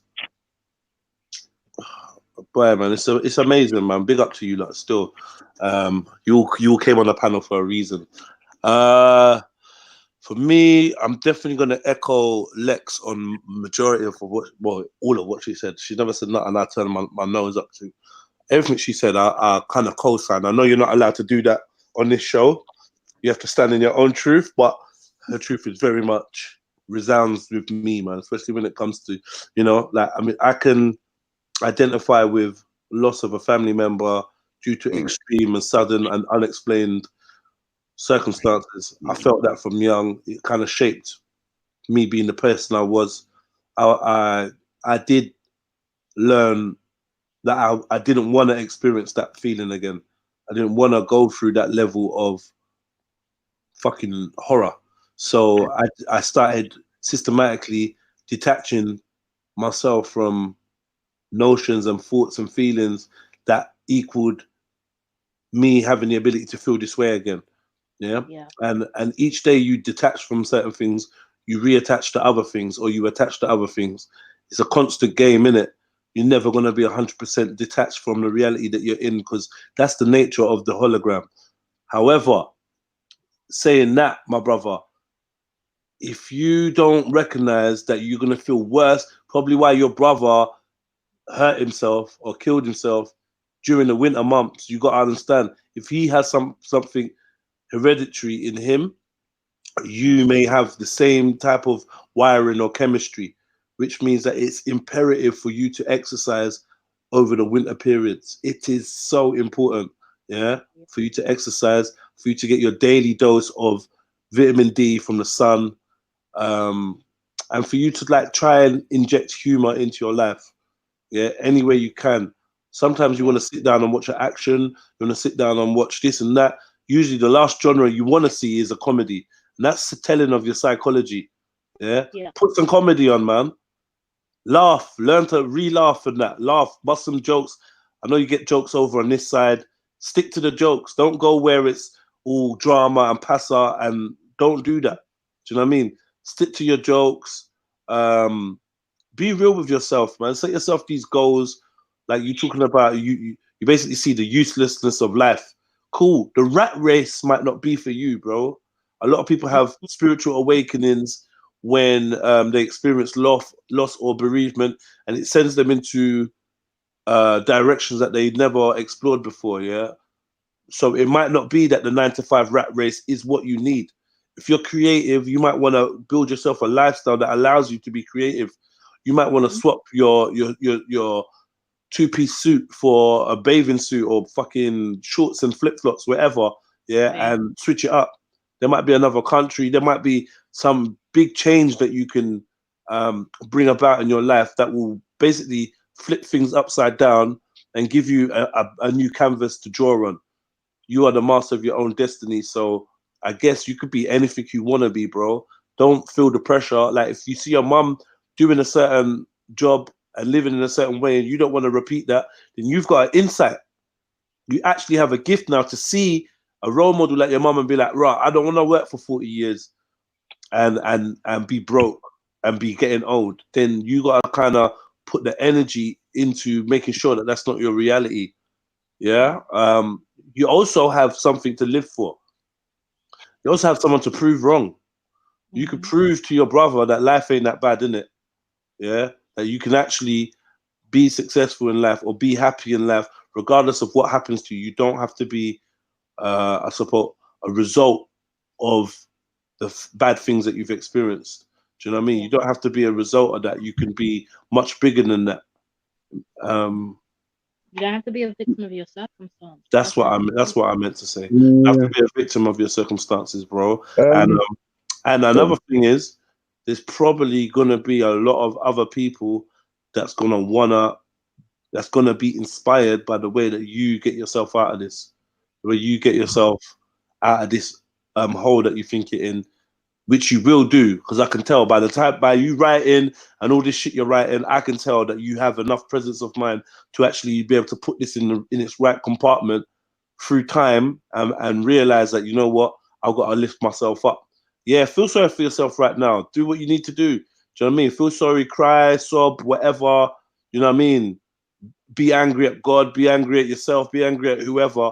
But then after that period is over, you're gonna have to recognize it's time to step up, because the world don't stop for no motherfucker. It ain't gonna stop for you. You ain't the only person to have lost somebody. Still get by that shit, and I still have to get up every day and still move. That's it. Like I was saying, I was here moaning earlier, and I'm like, and after all of this, I still know that I still gotta get up and try my thing, because as much as I want to be airy fairy, bills have to get paid. You know what I mean? Bills have to get paid, so you can't mope. And I don't want you to get lost in a pattern or a habit of being down or being depressed. I think that happens to too many of our brothers and sisters. They spot the depression, and then they form a habit around it. They form their personality around it, and before you know, it feels too hard for them to shift. You gotta keep that momentum, and becomes part of their story, and they think they need it because I'm a survivor. No, you don't just have to survive life. You can get to live it as well. Yeah, man. And like, you know, like you got somebody there to focus on as well. Help your mum, innit? Help your mum get through this. Help your mum see that her son, her other son is strong and will help her. She's not alone in it, because she might be seeing the pain that you're going through too, and that might be making her feel double bad, innit? So, you know, just let her know, innit, like that you're there for her and support her, and take any support she gives you, and just let it strengthen your family unit, man. Love exists already in your heart and in your family, so you can just work with that, man. And secondly, like, just know that you have the ability through your words just to touch other humans and make them think about their lives and things they've been through. Bare people, don't get twisted. Bare people listening to this right now, feeling emotional. I'm one of them. Do you know what I mean? So just know that you have a power to influence others. That might be something that you can explore. Just you being real about how you feel is actually a lot of emotion in others, and that's a service in itself. Really good advice, James. I was literally just gonna say that. Do you know how much courage it takes to sit and put that down on paper and write that shit down? Do you know how much courage it takes to fucking speak your truth? Because honestly, I'm talking to you lot now. 2017, nope. 2018, nope. 2019, I just about started talking to people. Do you see what I mean? But I have a journal that I bought, and I wrote in it once since my brother died, because putting your feelings down on paper is no fucking joke. So big up to you, my friend. I don't know who you are. Yeah, that shit got me emotional. Come on. I'm gonna have to go find my journal now and do some shadow work. You know, like that. Yeah. That's a lot. That is a lot. He needs to give himself more credit. More credit. Yeah. Another thing. Big him up, man. Big up Anonymous, man, fam. Are you mad, man? The courage, real talk, man. Can you not hear me? Yeah.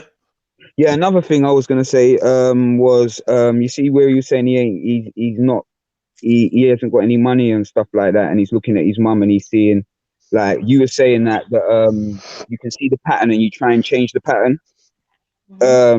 Of like he saw his mum working and it's not really working out for his mum, and he can't help his mum, so he can see the pattern what his mum's going through, so he needs to change the pattern. Maybe one of the ways that he could change the pattern is possibly thinking about passive income, how he could possibly find a hobby that could potentially make him income in the future. Wow. Here we go. Do you know what I mean? So just like how all of us are on YouTube and stuff, like Jedi, I feel like I almost know you, Jedi. Don't get it twisted, yeah. You are not 9 to 5 compatible. Like you're not 9 to 5. You're not when you was in school and they was giving you the work and stuff, you was bored. Do you understand what I'm saying? And you're looking at the walls and stuff like that. And it weren't because you weren't interested in the work. It's just that work, that curriculum, what they gave to you was only gonna ever make you a bin man or whatever you would have decided to be. They would have said, "Well done." Do you understand what I'm saying? And we're creative people. Do you understand? We're creative people, so maybe I would say try and find something intrinsic, what he's gonna enjoy doing. If it's just a hobby, it could be photography, anything. But that hobby could potentially turn into a stream of income. Yeah, it could turn. It's like the Chinese. The Chinese don't send their kids to do any kind of sports unless it's in the Olympic Games, bro. Do you understand what I'm saying? And just financially, even go on YouTube and have a look on YouTube at entrepreneurs, because a lot of our parents have just gone through the 9 to 5 rigmarole, got to the age of 60 odd, and then maybe own their house. And that's not my family for a start, yeah. But the average family, that's how they go about doing things. And if you feel like you're not like that's not you, there are many other ways for you to try and generate streams of income, especially now we've got the internet. Exactly. And like, even just think about what you like to do. Yeah. Don't think, oh, creative. Oh, I have to do. Think about what you like to do. For me, I realized that every job that I had, I liked helping people. Does that make sense? So now I advocate for young people and families, because that's at the core of what I want to do. Like, I want to help people fulfill what's most important to them, whether that's business, their family life. I care more about their family life because people love to mess with our children, yeah, out here. So that's how I got to advocacy. I never went to do it. I never for a second thought, okay, let me be out here working with young people. But every single job I had, I helped people and I gravitated to the youngest lot. I gravitated towards them. So when I came out of 9 to 5, because I could not fucking do it no more, I thought, what do I like to do? And I like helping people. Now I use the exercise to help people, and then I'll go over there and use like company or school policies to help families. It's still helping people. And then I go away, and it makes you happy. Like, I don't do it for the money at all. Yeah. So just something you like. It doesn't have to be making earrings. It doesn't have to be teaching someone how to do it. Doesn't have to be, but find what you truly love. You can make it work for yourself, and then you won't have to feel like it's work every day. And then even if money comes or not, your feelings of worth won't be around money, but you'll have a purpose. And that helps.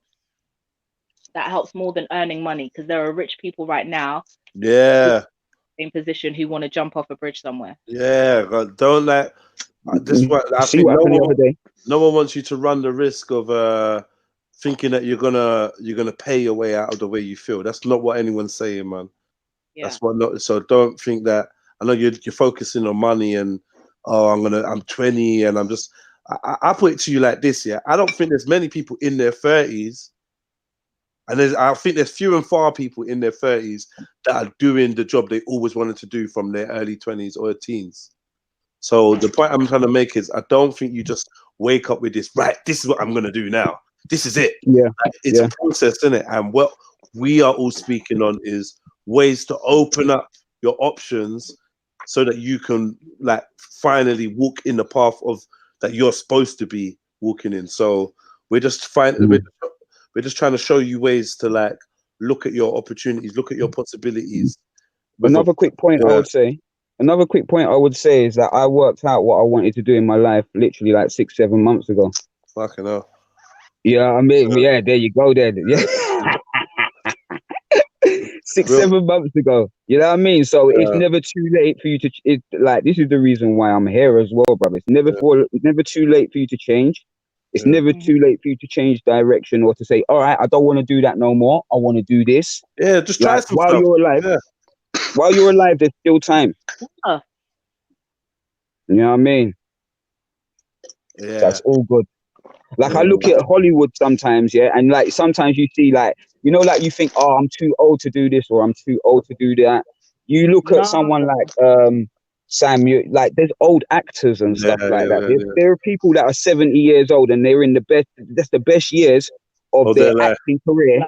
Yeah. What they've had. Do you understand what I'm saying? 100%. So Samuel L. Jackson came to the acting world, I want to say like in his 30s or 40s, and he came as a crackhead.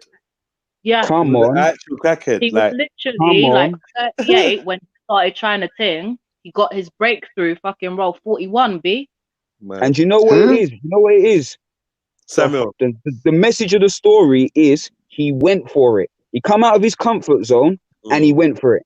So I would say like, if you stay in your comfort zone, a lot of it's going to be hard for things to change. Samuel Jackson? Mm. Did you not say Samuel L. Jackson? Yeah. Oh yeah. Sorry, go on. I just saw the message come up saying money is happiness. I wouldn't say that money is happiness because there's millionaires that believe that they're broke. So it's subjective. Money is an unlimited number, you know. You got Richard Branson out there who's a billionaire, and I guarantee you he's got stress days where the money never came in the way that he wanted it to come in, or something went wrong. The rocket went up in space and it blew up. Didn't he have the rocket that went up in space and it blew up? And he was like, oh, when he's trying to send people to space and all that. So like we all have bad days. Jeff is the richest man out here. He can't get no peace. No peace. Wife don't love him. Kids hate. Like, do you see what I'm saying? All money and all the problems. All of that. Exactly. More money, more problems. That's what you got to remember as well. Yeah, I think money management is a good skill to have because, especially with the younger generation, because it's like it doesn't matter how much money you have. Like your spending habits will just depend on the amount of money you have. What about this? If you don't know how to spend money correctly, no matter what your wealth is, you're always going to blow it. So if you ever heard stories of people that's won the lottery, you've seen them blow all their money and go broke again. Such a good point. One thing I wanted to say as well, there's two things in this world. There's consumers and there's suppliers, isn't it? At the end of the day, if you're working and you get there's people that work get 100 grand a year, half of it goes to tax, the other half goes to paying their big mortgage. They just got bigger bills. Do you understand what I'm saying? So they will have the same stress as someone who's got like a studio flat paying the mortgage and they're on rubbish thingy. The key to like financial freedom is not being a consumer and investing. You have to invest in passive income, mate. You have to invest in trying to make money while you sleep. Do you understand what I'm saying? So if you like, instead of you buying the latest trainers that are out, or instead of you buying a thing, you need to be going on the Alibabas and those kind of websites and source it. This is one way. This is one thing that I've done, and source things from China where you can undercut people on eBay, Amazon, those kind of places. They're like that, and make money without you having to actually put the labor in. You know what I mean? And that's those kind of things are life changing. You know what I mean? You can build enough passive income until it's making more money than your actual day-to-day job. And then you got options, innit? Yeah. I'm not sure if dropshipping is still popular, but I know a little while back. Still an option, yeah. What's it called? Arbitraging. You know about arbitraging? No. Arbitraging is when you go into one of those big stores and you know they've got clearance stuff. Yeah. Yeah, you get the clearance stuff. All you got to do is download the app on your phone, do the thing, and it tells you how much they sell that thing on for Amazon. I've seen people go to Foot Locker and buy 100 pairs of trainers from Foot Locker because it's a clearance sale. Or they went to Toys R Us and Toys R Us had a monopoly. And they were selling this particular monopoly for £15, and then on Amazon it's £30. But because they're having a clearance sale, there's people there that go there and clear out, buy every single monopoly in there, and then go to the 5 more Toys R Us's in that area and go and buy all of them and just throw them up on Amazon. Hey, do you know one of the best bargains I ever found? Money. Yeah. Hey, listen, arbitraging. Remember that word. Arbitrage. You know that really expensive peanut butter that's about £4 in Tesco's? Yeah, go on. I found it in the pan shop, bro. I bought every single one of them. That's what I'm saying. Look at him. There you go. You know the one I mean? Whole Earth. You know Whole Earth? Peanut butter, Whole Earth. It's about £4, you know. Hold on. Say again. Whole Earth peanut butter. Where now? Which Whole Earth peanut butter, £4 in Tesco's. I see it in the pound shop. Now listen, Khan. Imagine you would have bought 10,000 of them. Bro, you'd be out. Oh, come on, people, man. This is what it's all about, man. You need to have the knowledge to see an opportunity when it's there. And arbitraging, selling things on eBay, Amazon, all it takes is a little bit of knowledge. Thing runs. Them people, that's what they're doing, arbitraging, bro. Exactly. All you got to do is... Get me? How they're filling up them shelves with Lynx shower gel. Every time I go in there, there's Lynx shower gel. You get me? Come on. Exactly. That's how they're doing it. Man's running you see this country as well. Store from that fucking this country is run on entrepreneurs, white van men. You know what I mean? Like if you come out in your car, like I'm in my car all day and that, I see the amount of white van man you see around plumber. This one's a plumber, this one's that. Like they all got their own businesses. Come on. Yeah, of course. They all got their own business, and those ones are the successful. Those ones, they're successful because the sky's the limit for me. You understand? For them. Yeah. So that's what I'm interested in. I'm interested in entrepreneurism. I was about 13. I was at the local youth club, and I see a man with something. I didn't even know what it was. But then I realized it's a mobile phone. First time in my life I see mobile phone in it. So I got up to the guy, goes to him, "What's that?" He goes, "It's a mobile phone." Yeah. I got to him, "I want one of them," and he started laughing. Yeah. I was only about 30. He goes to me, "See this?" He goes, "This is my office. Wherever I go, I can take calls, I can make money." He goes, "And I can sack my secretary." Yeah. So I'm earning money with this. He goes to me, "Spend money to make money." And I was like, "Rah." There's people that think like this, you know. You have to spend, if you've got money and you're just holding it in your house, or you're holding it and you're not doing it, just saving it in your bank, you might as well not have it. All it's doing is making you feel better. Like it's literally, and with inflation and stuff, your money is worth a hell of a lot less in 20 years time. You understand what I'm saying? Anyway, like if you had a 50 bags or something, in 20 years time, you might only be able to buy with that 50 bags what you could, 20 bags worth. Yeah. You understand what I'm saying? So you got to be investing your money, or you're losing. That's why gold jewelry is a good investment, isn't it? Because gold holds its value on that, isn't it? So if man bought a big gold, you know what it is?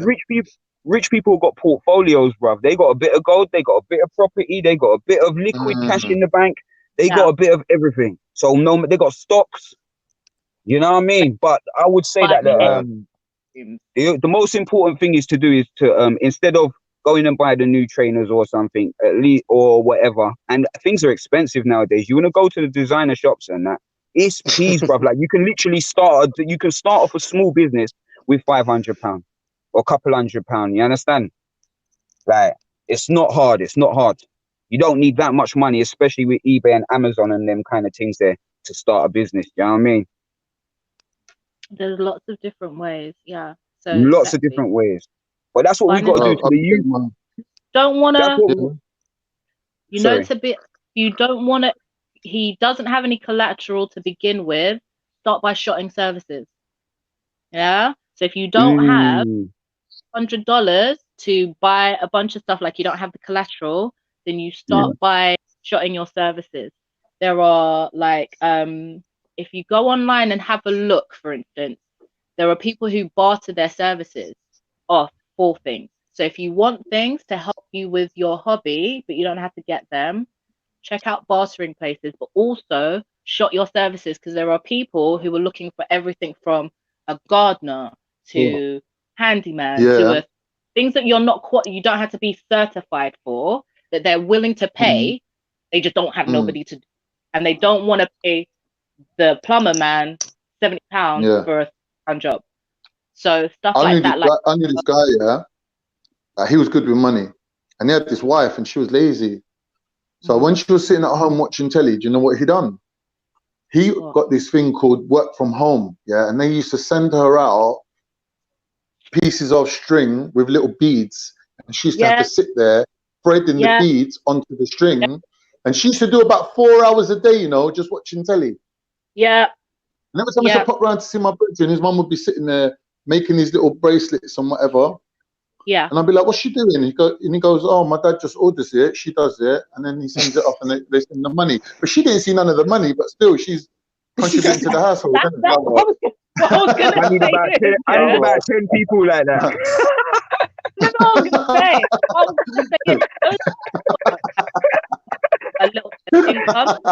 My man was a G though.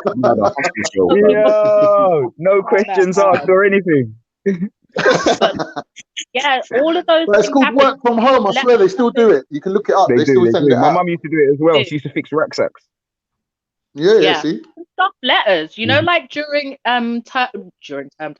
during election times, when elections come up, go run on there, because they need people to stuff letters, and they'll pay you slightly more during election time. Letter stuffing they have all around, but during election time, whether it's general or that's like one thing a machine or a robot can't do, is put a letter in an envelope. Exactly. You'll never get a thing. But with the work from home ones, they're good to start up, to top up as well. But you're not into just sitting down doing things. It might be a good sideline to have, but it's good to just get a little money in your account to do whatever else you want to do. And in your local area, have a look around for, maybe there are elderly people who are still at home who need a gardener, like things like cut grass. I know that sounds ridiculous, but there's a young guy who every summer he makes a fucking killing, because there's lots of old people around here. The council's gardening scheme costs £90 a year just for them to remove the grass you cut yourself. So nobody wants to do that. Comes around during the summer and he's like, what do you want me to do? I can cut weeds, this, that, blah, blah, blah. He does all the elderly people's on 2 roads, makes his holiday money. Boy, don't have a Gardening's job. really, really, really, really good work, because if you're good to the clientele, and like you know, you'll just keep expanding, innit? Because gardens are constant work, innit? So you'll just if you keep good customer clientele, you'll keep expanding. So if you look at your local area, because I forget this boy's name, but every year this boy pops up as soon as the daffodils pop through the grass. He's out here because he knows the old people want to be out in their gardens, they want to be planting rose bushes, he'll do it all. That's how he makes his money. He's got guaranteed clients, and then people refer other people out of the area, refer him to them. So that, even just the local neighborhood, look at your community, like see what they need doing, because a lot of people build up their businesses that way as well, in their community, and then the community refers them. I think the homie's in America, because he said that he had a job in Target. So I'm assuming that's America. So I'm the land of opportunities, they say, innit? They say it's a land of opportunities, man. My bro. Listen, if you need any more advice, hit us back up at Strictly Balanced Advice Show, strictlybalancedadvice@gmail.com. I'm sure, you know what I mean? You can reach out to me personally as well. And man, I hope that you heard some good things. If there's anything you want clarification on or whatever, hit us up. and man will supply that, man. I'll be checking the emails all day as I'm going through these stories. I'm looking to make this like, I was going to say a 2-hour show, and it's 2 hours already. I'm looking to go on for like another hour tops because I'm supposed to be heading out to the studio. So let's just see what we can blitz through. I got another story for you. I got another story. Hold on. Before you start that other, can you hear me? I've got to take my leave, you know, people. Then. All right. I appreciate that. All right, I'll try and jump in a bit later or whatever, or listening to this thing. I'm still gonna listen in, but I just got a little bit of work to do. All right, man. Respect, man. Big up yourself. Thank you for your advice, brother. Yeah, be safe, everyone. Big up the channel. Big up the chat. Like, comment, share, subscribe. Trill, pill. Black chill.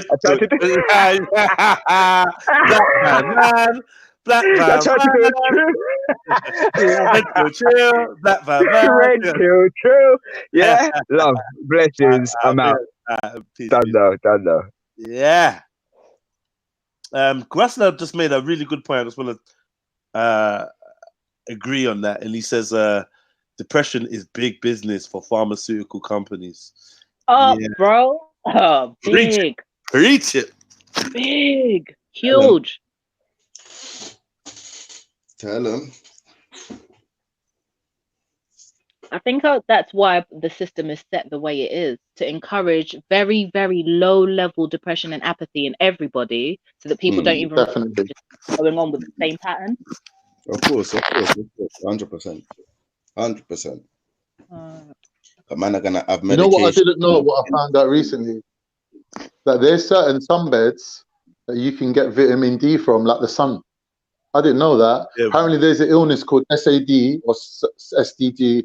I think it's seasonal deficit disorder. Seasonal affective disorder. I'm out here. Yeah. So apparently, police get it a lot because they walk the beat, and then all of a sudden they're inside the office for a certain part of the year, and they give them these sunbeds for free, which is like a picture frame size one where they just sit in front of it and just absorb the thing of it. So then I researched into it, and I found out that some sunbed places where you can go to get tanned, they have those same bulbs in them. So you don't have to actually go out and invest 500 or whatever it is and buy the thing. You can just go out and just like for £5, £10 or whatever and get your little fix of vitamin D. Because when I went to my doctor, he was telling me that people from warmer climates are having difficulties living in the UK. And obviously, the more north you go up, you see the greater the suicide rate amongst males, especially. So they're saying that there's some sort of link between vitamin D and where we are in the hemisphere due to the quality of the sun. Like there might be sunlight, but apparently there's this quality that is like the further you get away from the equator, the less it's going to be. So the more you go up the hemisphere, because of the angle that you are at compared to the sun, you're getting more reflected light rather than actual direct sunlight. And that's somehow less quality. Do you know what I mean? So like we had to study this at uni as well, and they were saying that women who wear the burqas and the hijabs and all that, they're at risk because they're covered from head to toe. They're not getting any sunlight, any vitamin D, and they're getting brittle bones, especially once they have babies and all that, and they lose some of the calcium from their bone structure. They're not being able to replenish it back into that, back into their bodies. So like, it's amazing. Like to me, it's shocking when I found out that there's not enough vitamin D in this country just based on that. It's like, what the fuck? Why don't they just tell people? Why don't they just tell people that if you want to live in this country, you need to have these preventative measures in order. If your group, your Hablo group, originates here, you're fine with this level of vitamin D. No, even they're not fine. Even they're not fine. They won't have as many. Literally, if you look at it, so everybody is affected by vitamin D, but you are where you're meant to be born, you won't be affected as bad. Does that make sense? Yeah, definitely, especially in terms of depression. Yeah. In depression, so like, I think it's Black and Afro-Caribbean get more. But don't they have like super high rates in England? Don't they have like don't they have like super high rates of like suicide in like Switzerland and then places there? where they get like yeah, periods the with long no night. sun and that. Yeah. Yeah, when you go 3-4 hours of light for 9 months, Man. she said, yeah, you do have high And it's levels an of easy it. fix, isn't it? Lot It's should such an do. easy fix if they just tell you. Do you know what you should do? You've literally reminded me of it. I've got like a therapy light here. Like it looks like a picture for it. It looks like a tablet with a white screen, but you just switch it on. There, it goes on you. Yeah. But there's even better, you man. I found a hack, cheap hack. Right. What you need to do is I'm gonna thingy it when it comes back in stock. It's gonna send me an email to remind me. Yeah. But you see the grow lights that you get for plants that have full spectrum light, you lot need to get a screw-in bulb with that and just stick it in your yard and just have it in your house. Put it on. Boop. Shut up. Put it on. Boop. Like the light bulb. Those are my new light bulbs. I'm waiting for them to come in. What a grow light. The light to me. Oh yeah, UV in it. Yeah. See the bulbs, yeah, that people get because there's not enough sunlight in this country when they want to be out here growing illegal substances or tropical fruits. Yeah. There's a full spectrum of light, red, white, and blue. Yeah. All those lights have an effect on the human body. And you see those thingies they use in the tanning salon? Same thing. They just made it bigger. The same shit that grows plants. The 3 different spectrums of light do different things. In the tanning salons, they usually have the ones with the white spectrum light and the red spectrum light. The red spectrum heals tissues and stuff. The white spectrum makes This is what I've been hearing. They've been using the red light in healing. Yeah. Athletes, for example, that need to heal quick, they use the red light. Yeah. But you can get a light bulb, yeah, that emits the red, blue, and white spectrum and just screw it in. So I'm waiting for the bulbs to come in and I'm using them in my house like light bulbs. I'll post the link in the back chat if you got that. If you can't do it, don't worry. I'm sure I can find it. But I went to order 4 because it's hard to get the screw-in ones. Does that make sense? That we use over here? Yeah, that's what I mean. The screw-in ones, They were out of stock, so they said they'd email me when it comes back in. As soon as they email me, I'll send it to everybody. God, you better get some spares though. Of course. I went to order like 7 in one go. Yeah. But if you can, because you know people get those lights anyway and they stick them to the ceiling of like rooms where they have plants in. Yeah. There's one of the strip ones, as long as it emits the red, white, and the blue light, it has the full spectrum. That will you'll be out here healing, you'll be out here feeling better, all the things. Oh because my God. I like. You're gonna have the local KKK kicking off everybody's door thinking they hit the belly and that. Babe, listen. Yeah, that's what I'm. So because the gym I used to go to for £10 to stand up in that infrared tube, so they could recover quicker. I was like, who? Let me go buy an infrared light bulb for £10, and then that's when I found out about all the full spectrum ones. Mad. All right, look, let me get to the next thing. Yeah. We get to the next dilemma. Here we go. Dear Extremely Balanced Advice Show, my ex is still in love with me. How can I convince him I feel the same? My ex wants me back, but he says he just feels like my taxi driver when we're together, not my loved partner. We were together for 7 years, but split up last year as we were always arguing.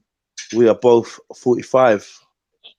My mum passed away recently and my ex came to the funeral. He wanted to sit next to me, but my daughters wouldn't allow it because of our history. He caught up with me at the wake and I arranged to see me yesterday. We talked for hours and he said I am the love of his life, but I never take his feelings on board. He said I didn't listen to him and he felt uncared for. It was clear to everyone at Mum's funeral that he still loves me.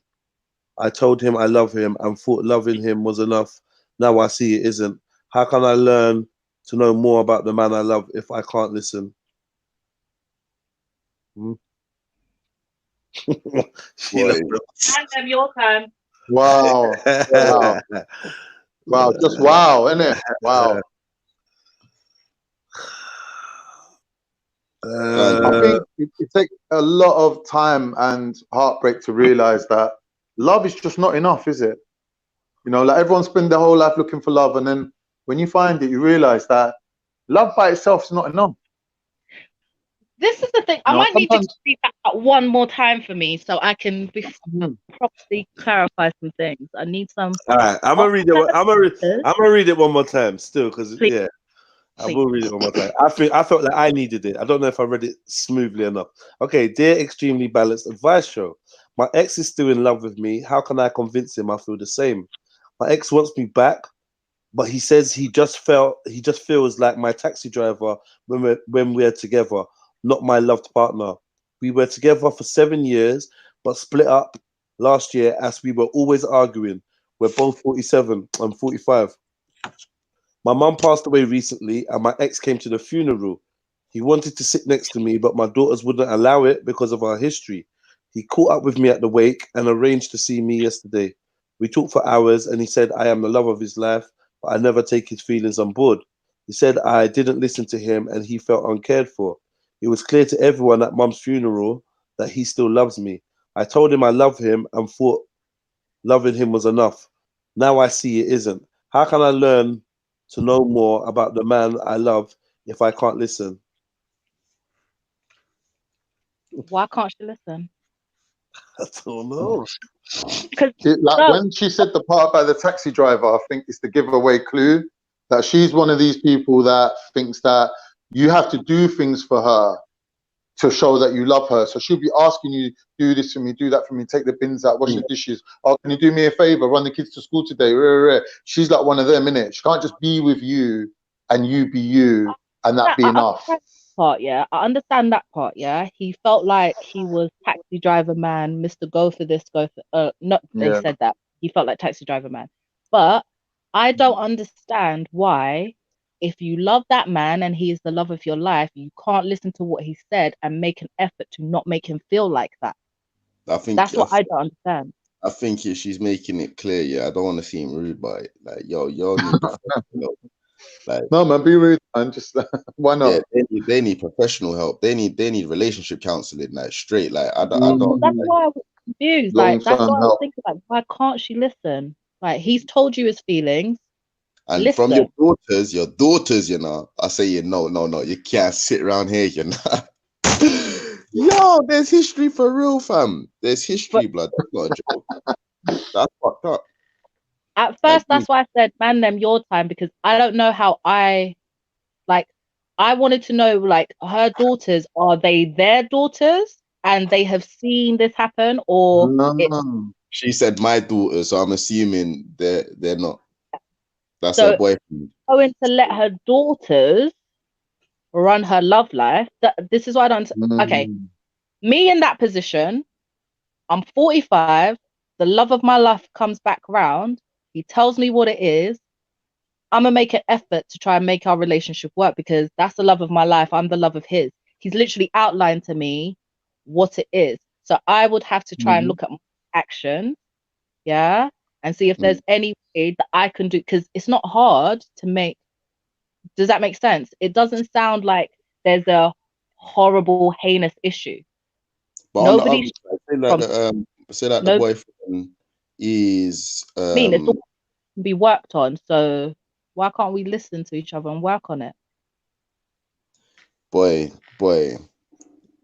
like it depends. It all depends on, like, we need more context really, because as far as I'm concerned, it depends on the age of the children. Because if the children are, let's just say, young teenagers, and they've seen a barrage of violence and just unhealthy relationship, then this woman may be talking from a biased standpoint, where this is the love of my life and she's not really taking into consideration. Yeah, that's why I asked, like, why can't there's a reason why she can't listen to him. She can't listen. There's a reason, because if there's no abuse, there's no cheating or infidelity. Do you see what I mean? And it was just that I felt unloved by you. That's something that you can listen to your partner and then make an effort to improve. They want to feel more loved by you, as opposed to just somebody who does things for you. Yeah. Mm. So she needs to like, why can't she listen? That's why I asked that. So if she can, then it's actually quite easy. If you love him, sorry, what is she what is she needing to listen to? Because what I'm hearing is like, this is the love of her life, and for some reason she can't make the move. Now the reason it's seeming like she can't make the move is because it's like it's best advice for her not to make that move. Otherwise, there's nothing holding her back. Yeah, that's what I'm thinking. Openly making a move, and she's got the feelings, but she's not accepting the move nor making a move. Now, what I'm saying is, there has to be something more. There's something deeper than just I have the love of your life tell you, I love you. You have been it for me. Let's make this work. And then you're just, I can't listen. Then that's not the love of life. Samaza, fam. Samaza. This is what I'm saying. Like, he had to not be with him and be separate. So when he said, I love you, then it's making sense to her. But when they're together, she's not hearing I love you. She's hearing excuses of, oh, I've got a bad back, I can't take the bins out. And she's like, you obviously don't love me then. Otherwise you do it for me.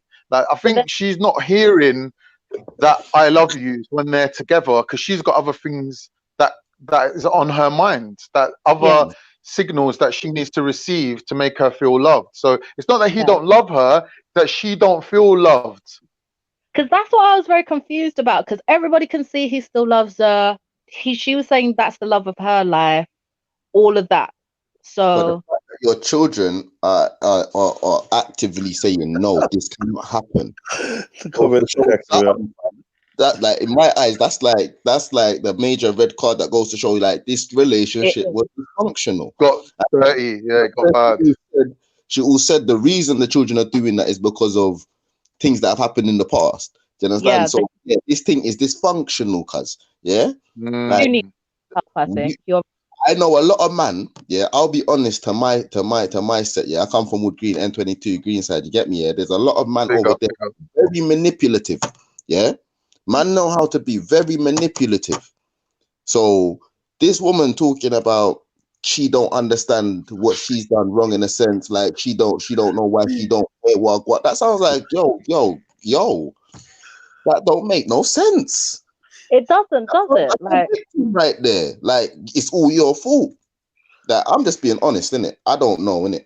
But what's your name, bro? Sorry to ask you. What's your name? My name's Nate. Still Nate. Nate. All right, Nate. I don't want to take this thing on a tangent. Don't put a T on the end, Nate. All right, Nate.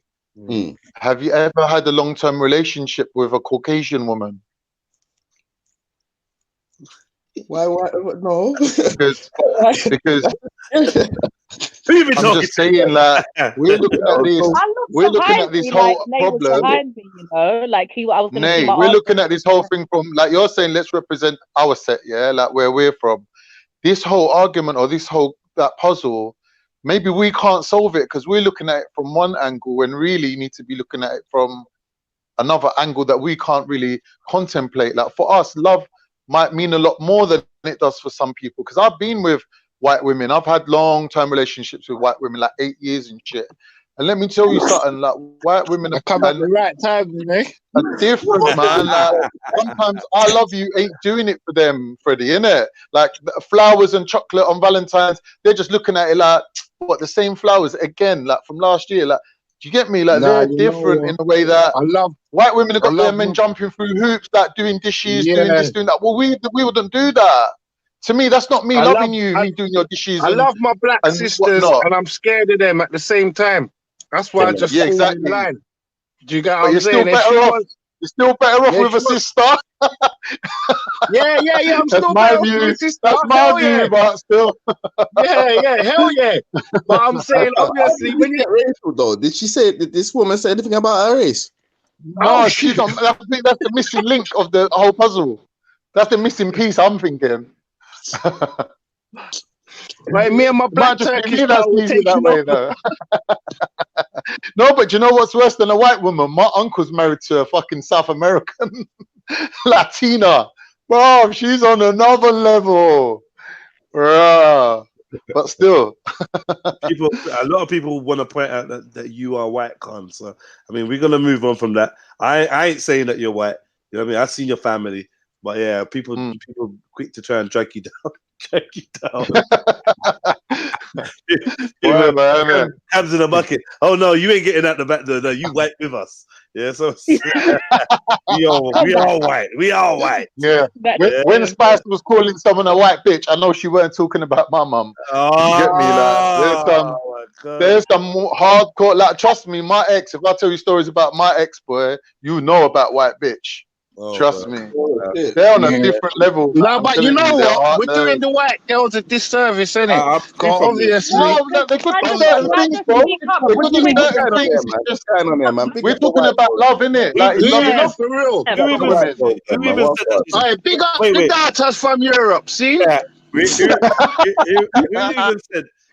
said that this woman was a white woman? Where did you get that from? I'm saying it sounds like a white woman to me. She does sound a bit white, but I don't know why I'm saying that though. She does sound a bit white. He said that. For a start, her daughters are running the show. That's a typical white person thing. Yeah, the children ain't happy. The children don't want to eat. Typical. White folks, you're free from this. This is Khan's mind right now. Bro, I'm looking out my window right now. I'm seeing a white woman and her husband walking past. Woman's walking in the front, man's walking 10 steps behind like an Indian wife. I'm just like, this is what I'm seeing. That's my observation. I might be wrong, but what I'm seeing. You are onto them, fam. No, but I'm not onto them. I'm saying that I've had experiences, bro. Yeah. As the voice of talent, I actually know black women like can't just describe. Look at the things same from last year. Is that it? Yeah. So that's why I was very quiet, because I was like, oh, okay. White women been doing that shit too? Okay. I just saw the black ones over here do that shit. Okay. But there is, I honestly, as a female, yeah, black or white, I don't give a fuck. The love of your life comes back to you and says, bitch, it's you. It's always been you. You don't start looking for excuses. Unless there's a fucking problem. Do you see what I'm saying? Yeah, so you have to find out what the problem you have is. It's not being said. That's not being said. He's the love of your life. There's something missing out of this. I don't know. I want to know. There's a couple clues. Yeah, there's something missing out of this. It's called Menelin. We always arguing. I'm joking. We were always arguing. I want to know what you were arguing about. If you could write back in. Secondly, I want to know exactly what your daughters say is their issue with him, because there was something about it. Like, I don't know. Yeah, that was too standoffish. Is this, yeah? I'm 40 right now. Yeah. You mean to tell me in 5 years the love of my life is going to be like it's you, and I'm going to be like I can't listen? Does that make sense? I'm putting myself in her shoes. Yeah. Children, nah. My mum could tell me. My daddy could tell me no. And I will have to tell him, Daddy, I love him. That's the love of my life. Grown woman. You've upset and then we BVM. Work through the problem. Has upset BVM. He's like, give me the damn link. Oh shit! You're gonna be talking about his milk and magnesia like that. You know what I mean? You have to be honest with yourself though, like about why. Yeah. We want more details, man. Everyone's saying it. We want more details, sis. Like, for us to help you. Like, I read it the first time. I didn't even clock what the dilemma was. Second time, I'm still not really sure what the dilemma is. It sounded like there was about 2 or 3 dilemmas in there the first time you read it, my G. Yeah. I didn't even know where there was. Go on. To me, it sounded like either there's no problem or there's a bag of problems. Because if the problem that man loves you, you love him. Listen to people. She missed out the bit where he hits her, innit? You know, or she's like, she's addicted to heroin or something. She missed out. There's something missing. You both use drugs. Like, what is it, man? Something Agwan. Either there's really no problem or it's a bag of fuckeries, but we need to know the missing bit. Yeah, man. The missing part is he's just a poor little bus driver, and she's like, I'm off to, where was it earlier? Did I that them women go? Dominique. What island she going to? Dominican Republic. Dominican Republic, bitch. She's gonna go get Franklin. Go get herself a Franklin. Yeah, And he's just a poor little bus driver. He can't afford the air flights. Man. Yo. Yeah. Here's, you see, I sent the link in it, BVM. Where are you there? Quick before we move on, because I know you want to come and quickly grab Card by his throat. You're going to get grabbed by your throat, Card. BVM, nah, man. For true, man. I'm defending the European data them as well, you know. Yo, BVM, where you at, man? Where you at? Come, see the link there? I can't see you. Man's got man had a multicultural, but now it's just ethnic, innit? Yeah, you made it ethnic, man. It's gonna grab you by your fucking throat, man. Yeah, what you say? What you say about my trace? Do you know what I mean? What you say? What you say about my fucking trace? Oh, hey? Lord. Or repeat it again if you're a bad man. Hey, you're a bad man, are ya? Rude boy, are ya? Bring your trace to the park, innit? I'll bring my Nicola. Oh, my Nicola versus Trace. Leave it, Trace. Leave it. No, she's got to learn. She's got to learn, Khan. She's got to learn. Listen, yeah. Stop it, lad. Stop it. It's not worth it. Why we all have a good cup of tea? Everything's solved with a cuppa, eh? Don't talk like that. Thank you very much. Yeah, I know, but still, I'm just dropping it in it. Fuck it, man. Somewhere, there's Tracy and Nicola saying, "My name is Jedi. Hello, my name is. Welcome to Extremely Balanced Advice." You know, yeah, them black fellas, they're all rascals and blood clots, ain't they? Ain't they, Trey? Yeah, they are. They're all of them. Especially Mark Khan, he's the worst. Blood clotting and rascalting everywhere. Yeah. Right. BVM, I'm gonna come grab you by your throat now. Just waiting for There he is over there. He's over there. Is that the pack? Here I am. Wasn't it Khan, the great Malcolm X, that said, I hear Raspect talking about Malcolm X all the time. Come on. Wasn't it not Malcolm X, Martin Luther King. Wasn't it Martin Luther King that said, judge the person by the content of their character? KFC, Subway. Yes, BVM, I agree with you, but we've been given a puzzle to solve. Yeah. And it's like he loves her, she loves him, but there's this like missing element we're trying to like put our finger on. And the sister on the panel saying it should be enough to solve itself. It should be like, you know, he loves her, he's saying, I love you. There's something missing. I'm thinking, wait a minute, what's wrong with this woman? What's she putting above love? And I'm thinking, wait a minute, someone who's putting something above love sound like a white woman. It might be me that's wrong. I'm just putting it out there. You know, so if you lot don't agree with me, that's cool. But I'm saying in my personal... You said something about sisters being better than... I thought all women... I said to Freddie... I said to Freddie, he's better off with a sister. Because obviously he knows where he stands. If Nay had dated a white woman, because he has, and that has been his experience. I'm watching you. Yeah, I'm not being racist. In his defense. Go ahead, baby.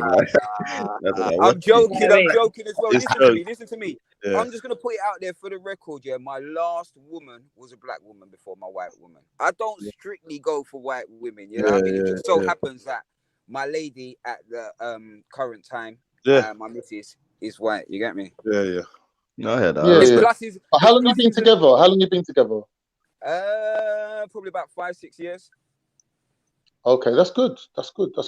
But in your opinion, do white people have a different criteria, like a different benchmark for their relationships? Like with women, do they have different expectations of a man? We're not talking about in terms of sex or in terms of love, but in terms of like other things that come along with it. That it could be the missing ingredient in this puzzle that we're trying to solve. I believe that different. I don't know if I'm saying too much. I don't want to put words in your mouth. No, I would say different cultures have different expectations, innit? I would say slightly different expectations. Different cultures have slightly different expectations. Me being born in this country and growing up in this country makes it easier for me. Makes me and my missus. It's easy for us to get along because we've got the same Mm. kind of. I ain't gonna BBM. I ain't gonna like withdraw. I'm gonna put all my cards on the table, innit? And full disclosure, my missus is white too, innit? And my baby mother's white. My ex is white. Like I'm not talking from like just seeing women walking down the road. I'm saying I've had 2 long relationships with white women. So you get me? I'm not like against white people or having. Anyway, go on. What was you saying? I would say that there's difference. Like I would say there is differences. For me personally, I don't want to get that. It seems like in my experience. No, you know what? I agree with my experiences. Setting carefully, innit? He's setting you up, bro. It seems like because no, never. I'm a dominant kind of person, innit? So naturally dominant. So like it seems to me that the white sisters, who I've been in a relationship with, are a little bit more submissive. Right, but I'm not talking about in that context. I'm talking about when we talk about an expectation of a partner, it's usually to do with the family getting involved. Like usually the family are like, well, if he's not earning this much and he can't take you on holiday and he can't do this for you and he can't do that for you, he ain't looking after you right, Tracy. He ain't doing right by you, Trace. Like you'll get that with certain people, but I've never seen that from black people. As long as you're like, you know, working, you're earning your money, you're bringing it home, you're not down the bookies, you're not drinking up your money up the wall, like you're a family man. Like I don't see mother-in-law and the uncles all getting involved in like, he's not looking after you right. Oh, you know what I'm saying? Like, you know what? I see, the dialect, they're in it, they're fully involved. Listen, I was in London. I grew up in London, growing up in London, it was all about what trainers you had, what how you looked, like, did you have them jeans on, or did you have like there's fashion in school, isn't it? When you was in school, it was wallabies, kickers, this, that. My kids are in school, out of London, and they're not even really on the fashion thing at all like that. And it's the first place I've come and where I saw men who are dusty that would never have no chance with getting with the caliber of thing, of girl, in London. I see them with some of the most beautiful girls. I'm like, that wouldn't happen in London. I don't. Are you an older shot? I don't think the girl gives that guy the time of day. I'm gonna be real with you. Are you an older shot? That sounds like older shot. No. I'm in country, man. I'm in country. Let's just put it that way. Like, but I'm saying, like, it seems like the people ain't so money motivated. They like. It ain't that, bro. BMV, BVM. What it is what you call the difference between new money and old money. No, these guys. That's the difference. When you're looking at new money, not no money. New money, you're seeing labels, you're seeing brands, you're seeing everyone splashing the cash. I'm telling you. With old money, they look dusty, but they're living in mansions. Can't listen to me. I know money when I see money. I believe. The kind of dusty he's talking about is slightly crackish, but not crack. Maybe a different substance that you might be addicted to. Like you don't give a fuck. You haven't worked for a few months, but you don't care. Like, do you see what I'm saying? I know what he's talking about. This is why I said, is he an older shot? If you go, older shot sounds like it's a bougie place. But if you go into older shot, you've got a whole load of, like, this is going to sound rude, like 8 to 10 white women, keep themselves well, take their money, have an education, or doing their thing with some scraggy 4 to 6s, low maintenance, and that sounds disgusting to say that, but he's not talking about that old money, new money. He's talking about what the hell? Like I've seen it. It's wild. But in them kind of situations, when us London man turn up, we usually clean up, innit? So like when I've been to them places, that can't be putting that all the cards he's once he gets there. I'm black and I'm from London. Go on, Khan. No, all I gotta say is in it. That is it, bro. And they're like, ooh, that flies on shit. I can't get rid of them. I mean, you from London, are you? You from London? Where you from? Fella? You from London, are you? I heard you is from London. You from London, are you? Are you from London, are you? Now, for fuck's sake. Yeah. Ooh, heard of some lads from London. Me and my girls You heard of listen some to lads that from crime, London. do you? You listen to that crime, do you? That grime. You been listening to grime, do you? Why have they turned Irish now? You listen to grime now, are you, lads? Fucking hell. My girl's Irish, innit? Irish, Cornwall. I mean, who are? You listen to the top of the morning to you. Yeah, who are? Top of the morning to you. You listening to that grime, fellas? Yeah? No, but you know what it is? That's part of being from the city, innit? Man's from the capital, innit? So the capital draws that kind of like, oh, okay. Yeah, okay. You man of from you the big, fly, big, yeah. Yeah, that's cool. That's the London thing, innit? That's just the London effect. They either get you hugged or rushed. Trust me, man. Huh? I said they either get you hugged or rushed. Yeah, everyone thinks you think you're bad because you're from London, so that's another part of it. Yeah. The only kind of like I've only had a few fights. I've had a few fights, yeah. But the only like in club situations and that the fight that man gets is usually from other black men. Oh wow. Like so I've been to places like Oxford and stuff like that, and it's kicked off because there's a resident set of man in Oxford. Token blackenism. And like you say, would clean up in it. So when a set from London comes up and they're like, boy, we ain't even got that accent either. We like they like man, innit? Yeah, they like man. So that's where I see that things come. Yeah, you got to disarm them man quickly, man. Disarm them man quickly with a drink and well, go on, you man, and rah, yeah, you man, where can I get me? No. And just, you know the ones that you got to beg it. Take you for a clown. You see? If they can. Yeah, it's true. It's true. But I always run that. I always run that risk, man. I'll be the big friend. I don't mind. You think I'm a clown? It's all good. My brother's got a strap. I'm not really involved in none of this. Let's just, I'm friendly. Yeah, I'm friendly. Like, please, man. Take my smile. We're all smiley guys. It's cool, man. Like, I'd rather that. I think that just smiling at somebody who's like, it can diffuse a big situation. Yeah. Like, as you get older as well, you learn, like, to just take the bigger step and be like, hey, bruv, I don't even want that war, or all right, it's your world. That's it's your world. Yeah, do your thing, man. I'm world, man. Live it. Like, you know what I mean? And I'm just passing through. Yeah, I don't feel any less of a man. But when I was younger, maybe I would have taken it as a bone of contention. You get me? Yeah, and try to prove something, but that's long, man. Too many men I know laying down like forever because they had to prove something and that, and you know. Right, I've done my defense of my the wife. Go and say it about what? You go home safely now, innit?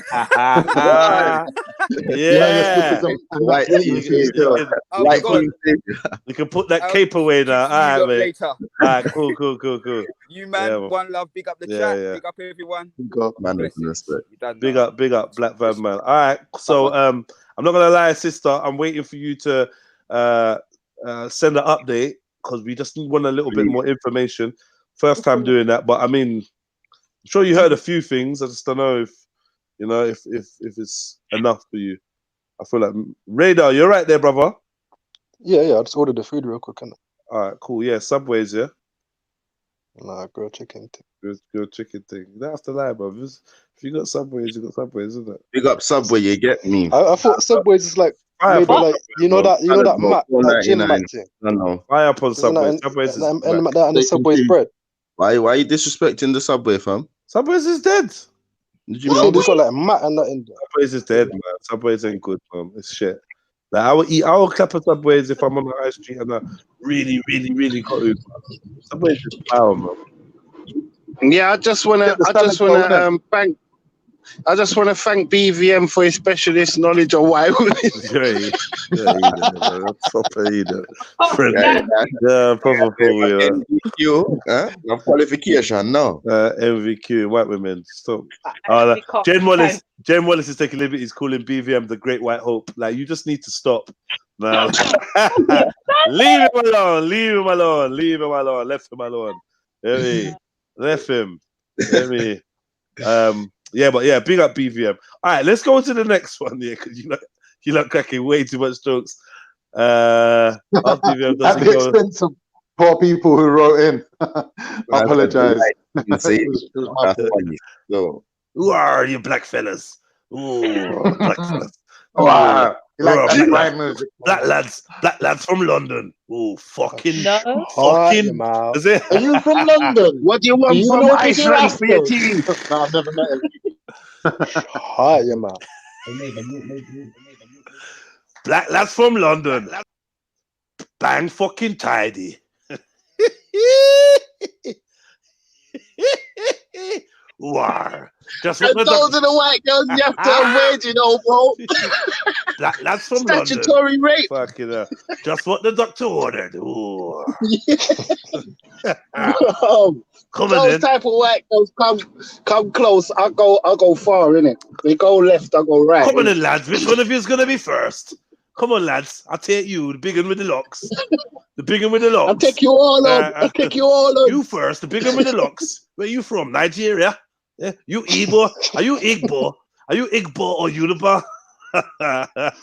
You Igbo? Yeah. My ex was Igbo. My ex was Igbo.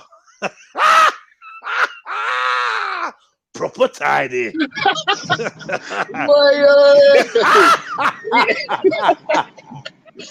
Oh, fuck's sake, man. Oh, that was some funny shit, bro. Because I can picture the dumb broad saying shit like that. You know what I mean?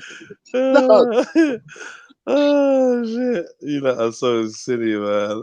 I feel sorry for all the black men that are eating from Iceland tonight. Yeah, you know, oven dinner right now.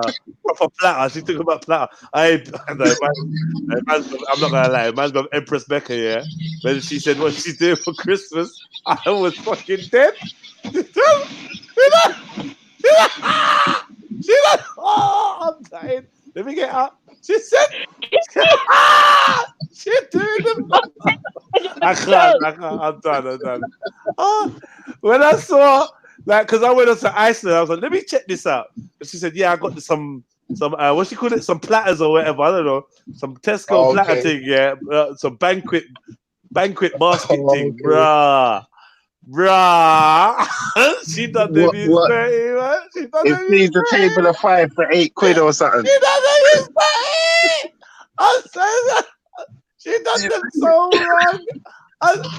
And then she was proper proud because she had to put the different things in at different times until the oven. I was fucking Nah, it was jokes. It was jokes. I'm not gonna lie, man. The little sausage rolls and little. Well, it weren't sausage rolls because I don't think they eat pork, but there was like some prawns and some next bits and bobs. Like, you know, Iceland, man. Iceland needs to get shut down, man. They ain't feeding no one nothing good, man. Come on, man. That's fucking. Iceland is like a supermarket full of diseases.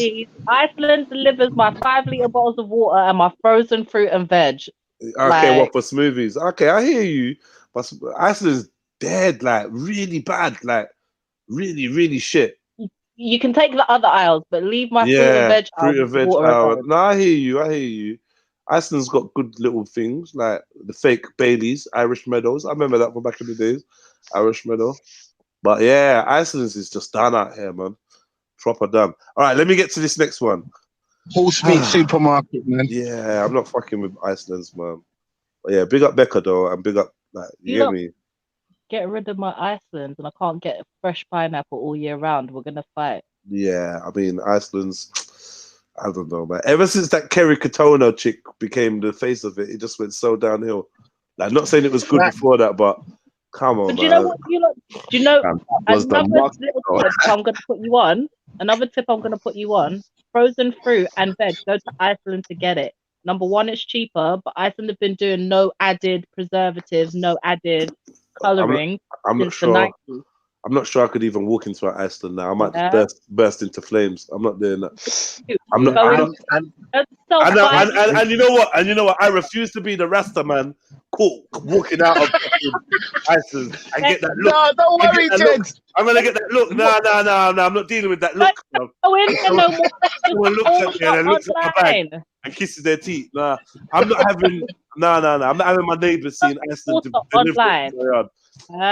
They do 5-litre bottles of water. My neighbours are not going to see Iceland delivering to my yard. I refuse, Lex. Do you hear me? I refuse. I can't. I just can't. You don't have to buy the Iceland stuff. Listen to me. Yeah? Yeah. You can go into Iceland, buy a 5-litre bottle of spring water for £1 that's more alkaline than all these dark water and all these other waters. Right?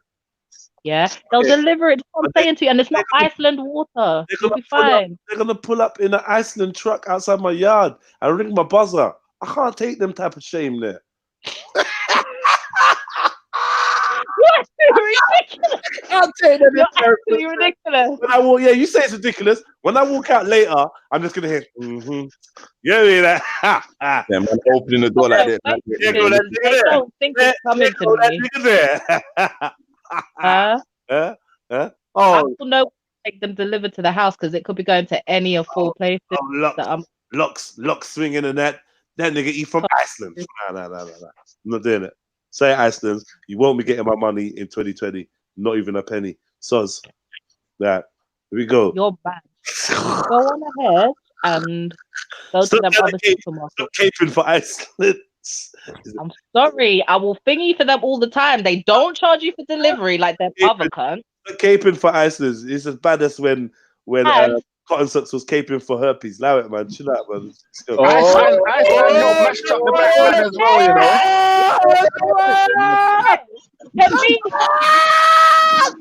It froze back.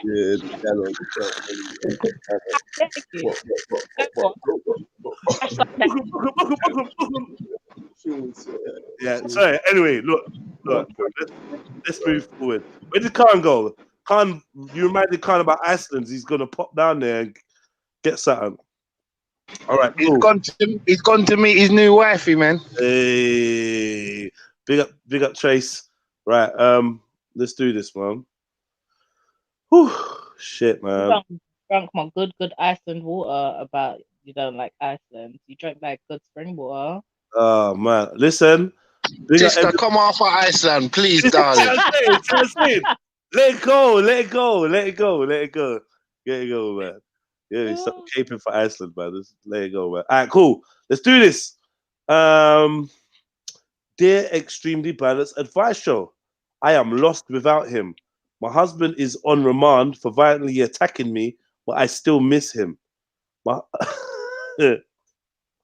He's in jail for his he's on remand for his violent attacks on me, but I still miss him. I didn't report him, but I once had to go to A&E because I was bleeding so badly and he'd broken my arm. The medics called the police, who said it was too serious for them not to intervene. It's ridiculous, I know, but I feel terrible that he is having to go through this. We have been together 17 years. I feel lost without him, and I know he will be furious with me and want revenge. I am 39. He is 41. Please advise. Oh, shit. Go on, sisters go first on this one, man. Really? Nah, you know what? I'm just gonna keep it short and sweet, man. I would never discourage no one to take lick. You know what I mean? So if you want boxing if you go and take them. You see me? If you want lick and kick up in your body, go and hold it. You see me? That's all I can say on that one. Fred, balance it, man. Fred, balance that one, man. Balance it, man. Balance it. Nah. I've helped out and got stung in that situation. You know what I mean? I've helped out females before, and it ain't really worked out. You understand? Cause you know who Tina Turner in that situation as a female. You know what I mean? I can't stop it. You have to work that one out for yourself. I hear you, man. I jump in real quick. Yeah, please do. I'm trying to figure out words carefully. Yeah. The only reason you feel lost without him is because he's been the only man you've been with since you were a teenager. If you're 39, sorry, since your early 20s. Yeah. If you're 39, he's 41. You lot, that's your childhood sweethearts. Not disrespectfully, but everybody has a more young, idealized version of love when they're younger. Yeah. Why are you so worried about what he's going through when he wasn't worried about breaking your arm and you bleeding to death and having to go to hospital? Tell him. Question you should be asking yourself, because you're worried about him, but he did not care. 17 years is a lifetime. There are kids out here who have not lived for 17 years that have babies, but you've spent lifetime holding a beating for him. He spent 17 years not caring that he was hurting you, sis. So now you got to learn from him. You can't think about him, not horribly. Otherwise, you'll end up 17 years. That's a long time. It's a long time for somebody to escalate and get worse until you're out here at the hospital bleeding, and now the hospital have to call the police. You had to listen to what you said, sis. Real shit. The police, because it was too bad for them not to, because if they send you home to that man and he kills you, they're going to ask them why they didn't call them. That's some real shit. It's some real stuff. It's just time. You spend 17 years doing anything, you'll miss it. There are people who've been kidnapped and tortured, spent 3 years, don't want to come back home to their family. Yeah? They've been kidnapped and tortured. They don't want to go.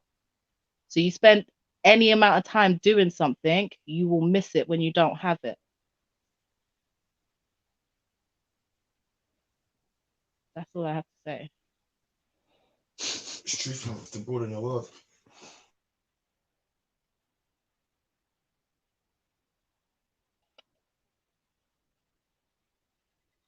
Hello? Hello?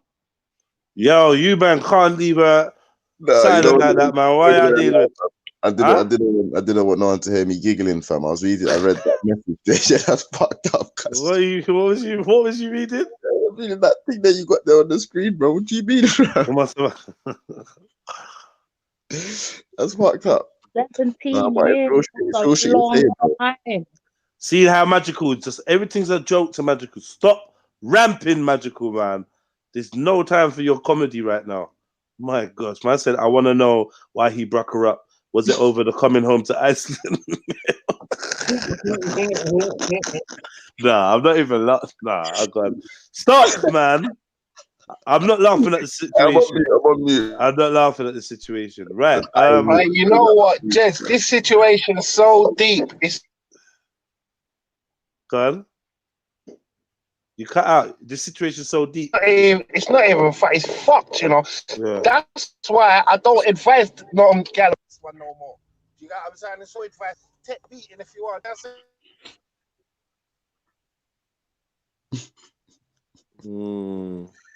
Man, all right. Well, what am I gonna say? Unknown one is right. She does think the type of relationship is the norm because that's the relationship she's had. Do you know what I mean? If something works for a period of time, you start to think it's normal. It's not that it's normal, it's just worked so far. Nobody's ended up dead or in prison until he was arrested. Yeah? But you have to realize that 17 years of getting, even if you love them, 17 years of getting beaten by somebody is unacceptable. What? Yeah? It's unacceptable. You wouldn't beat your own child for 17 years. That's oppression. Oh, my mum that. Oh, that's oppression. I mean, no, man, 17 years, you're oppressed. Yeah, that's decades. That's just learnt behavior. You can find somebody else you can love who won't do that. He go treat you good. Trust me, billions of people on this planet and they stick with the one cake. Plenty of fish in the sea, as they say. There is. You want to live with prawn. And you don't want to be with somebody who wants revenge, because if he made you bleed before when you all were together and you were supposed to be loving each other, what will he do if he wants revenge? You have to think about yourself.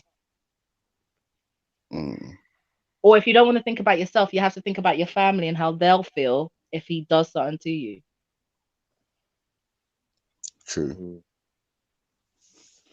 I would say there's different types of abusers. There's men, or there's people that are suffering from something, yeah, like whether it's an anger issue or like some kind of mental issue or whatever, where they're not operating how they should be.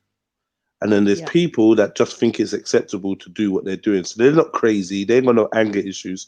They just think it's acceptable just to put their hands on you. Yeah. And I think that you got the latter, right? I think you got somebody that's just a fucker, innit? Yeah. He just thinks it's all right to bruck you up. And somehow he's got into your head that it's normal. Because you don't sound like you're in a place where you can see what's best for you. Yeah, clearly maybe there's a part of you that can, that's why you've written, but on the whole, I think you're suffering from some kind of delusion. From the way you writ the whole message seems a little bit deluded, like you're feeling sorry for him in jail, and it's just a madness. If you broke your arm and you was bleeding so badly that the doctors wouldn't let it go, then like know what level this is a big level. Like even like, you know, some people have had physical altercations. It's resulted in a push, a shove, maybe even a slap at the most, yeah, or whatever. But that man is fully breaking your limbs, isn't it? Yeah. Today it's your arm, tomorrow's your leg, the next day it's your neck. Yeah. I don't think you want your neck broken. Do you know what I mean? I don't think you want your neck broken. I don't think you should risk ever getting back with this dude, ever letting this dude know where you are physically until you're in a safe position and you're in a position to value yourself. Because right about now, you kind of think that being part of a relationship is getting hurt. And that just means you're a danger to yourself and you're a danger to anyone else around you, because you're going to put them in danger because you don't know what's best for you. Dog, tell them. Yeah, you don't know what's best for you. You're a dangerous person. This is why you're becoming as dangerous as the person that is abusing you by taking on their lack of empathy. You're lacking empathy for yourself. Do you know what I mean? You're lacking self-love. I mean, all of us need to be working on how we view ourselves and how we treat ourselves. But this is just a step too far when it comes to like putting yourself down and taking what you don't deserve.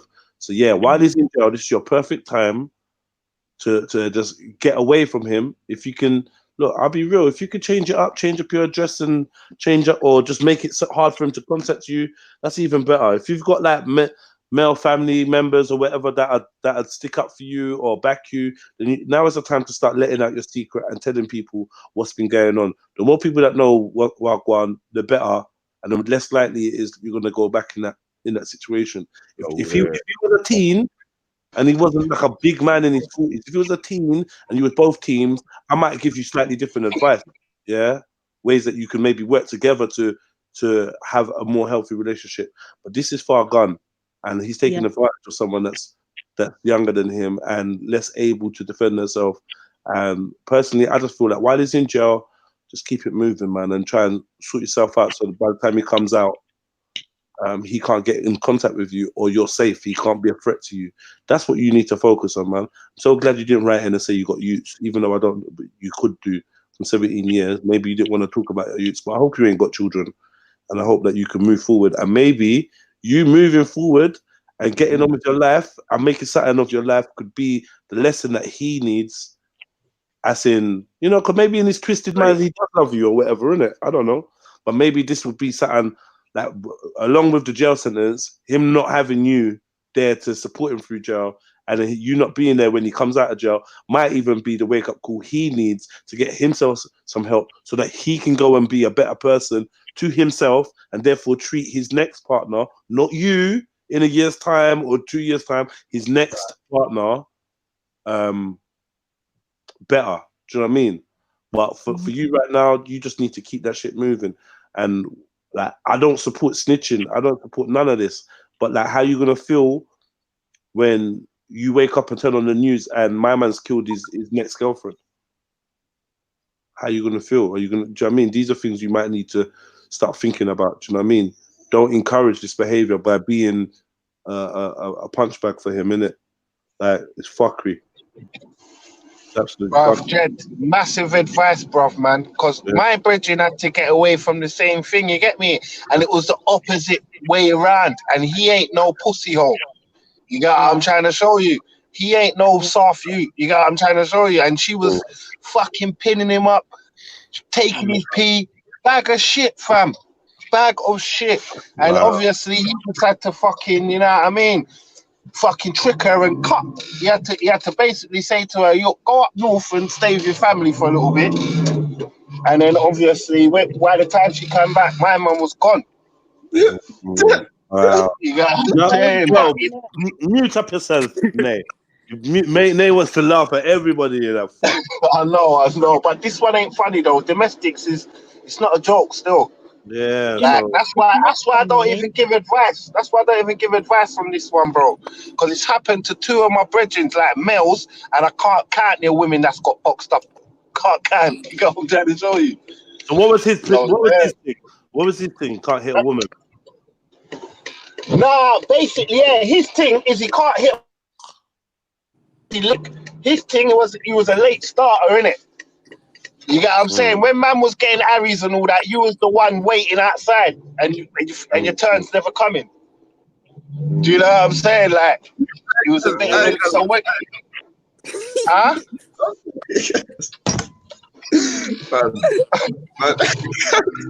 You fucked up, right? Nay's high, innit? Nay's definite high. Nay, what?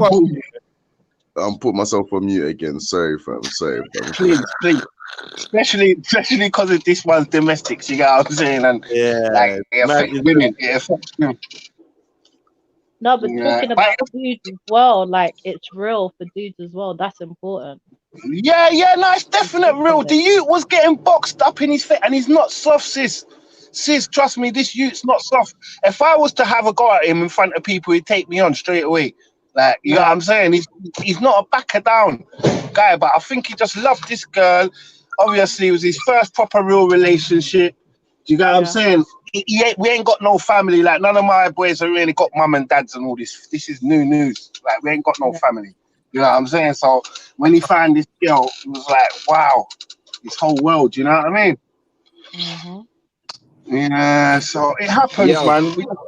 We just have to just advise them to run, like what Jedi had said. You get me? Run as fast as you can. If you ain't got trainers, wear your slippers and cut. Yeah, totally agree with that sentiment. Yo, quite basic. Yeah, let me put my 5 pence in quickly again. You keep on talking about subjects. What I like to put my 5 pence in. So let me go. What do you lot said? Obviously, not obviously. I don't agree with the phone in police thing as well. Yeah. But I don't subscribe to that personally in my life. Yeah. But a woman who's being abused, who doesn't subscribe to the code in which a roadman subscribes to, shouldn't she should be able to phone the police? Because if she hasn't got no brothers, or listen, man, if you're getting lick up and punch up in the yard, then I mean, police, man. Phone the because you see the man. I hear you. You see the man who's beating her, yeah? He's using her not phoning the police. He's using that against her still. I hear you. He's relying on her silence to carry on with his fuckeries. I hear you. Yeah, man. I feel like rather than you get killed, I'm saying to any of you, like, you're in a position where you could lose your life. Yeah. Would I rather tell you don't call the feds because I am an ex criminal, or I'm an ex-criminal or ex-convict, and because I've lived by a certain code, am I asking you, Stacy or Sandra, don't call the police? Because no, I'm not gonna say that. If a man tries to kill you, man tries to hurt you in the house, first and foremost, I would say try and leave, innit? Yeah. Secondly, I'd say try and inform the males and men and adults in your family. Yeah. Thirdly, I would say do not stay in a house where you are in danger or where you're in fear of your personal safety. And if that means that you need to call somebody, an agency or something, to come and remove this brother from your yard, fair dues. Log it down, whatever, fair dues. I hear you, man. Like, if you need to call the police and you're in that much danger, please do. What I would advise from is you lot know your limits. You know what is like right and what's wrong in it. So I'm not going to tell you to don't be calling the police and you've had a petty little, hey, what are you doing? Don't be calling the police and you've had a petty little dispute or whatever. Do you know what I mean? But only you know, if your safety feels threatened, then yeah, I ain't gonna call you a snitch for calling the police. You know what I mean? But that's if you're not like. Because the thing is, a man can get the police calling in for arguing, innit? That's why I'm a little bit reluctant. Totally agree. I mean, but if he's violent to you, then you know, do what you need to do to ensure you're safe. You know what I mean? Yeah, some people could use the women. I mean, some people could use the police. A woman can use the police as a weapon where she's not being abused as well. Yeah. But as a man, maybe you need to take yourself out of that relationship. You get me? If you see those kind of signs coming, you need to get the hell out of that as well. 100%. You know what I mean? But for the women that are being abused and stuff, if like we can't, as man them from the roadside, we can't advise them and say to them, don't call the police. They're supposed to call the police, fam. The police are actually doing a good job in that instance in protecting that female from being mentally and physically abused. You know what I mean? Can I just jump in real quick with guys, yeah? If you're being abused, I would call the police. That's the one time I would swap it round and I would call the police because the police are slow to act when women are abusing men. And men get seriously fucked up regularly. Yeah. Just today. But you know what? But regularly, I don't think man get. No, but sis, you know what though? Wait, let her finish. You know what, man? Please, let's finish. Sorry. People just said like some women are in abusive relationships. You might get shut. You might get a slap. Yeah. It might be that.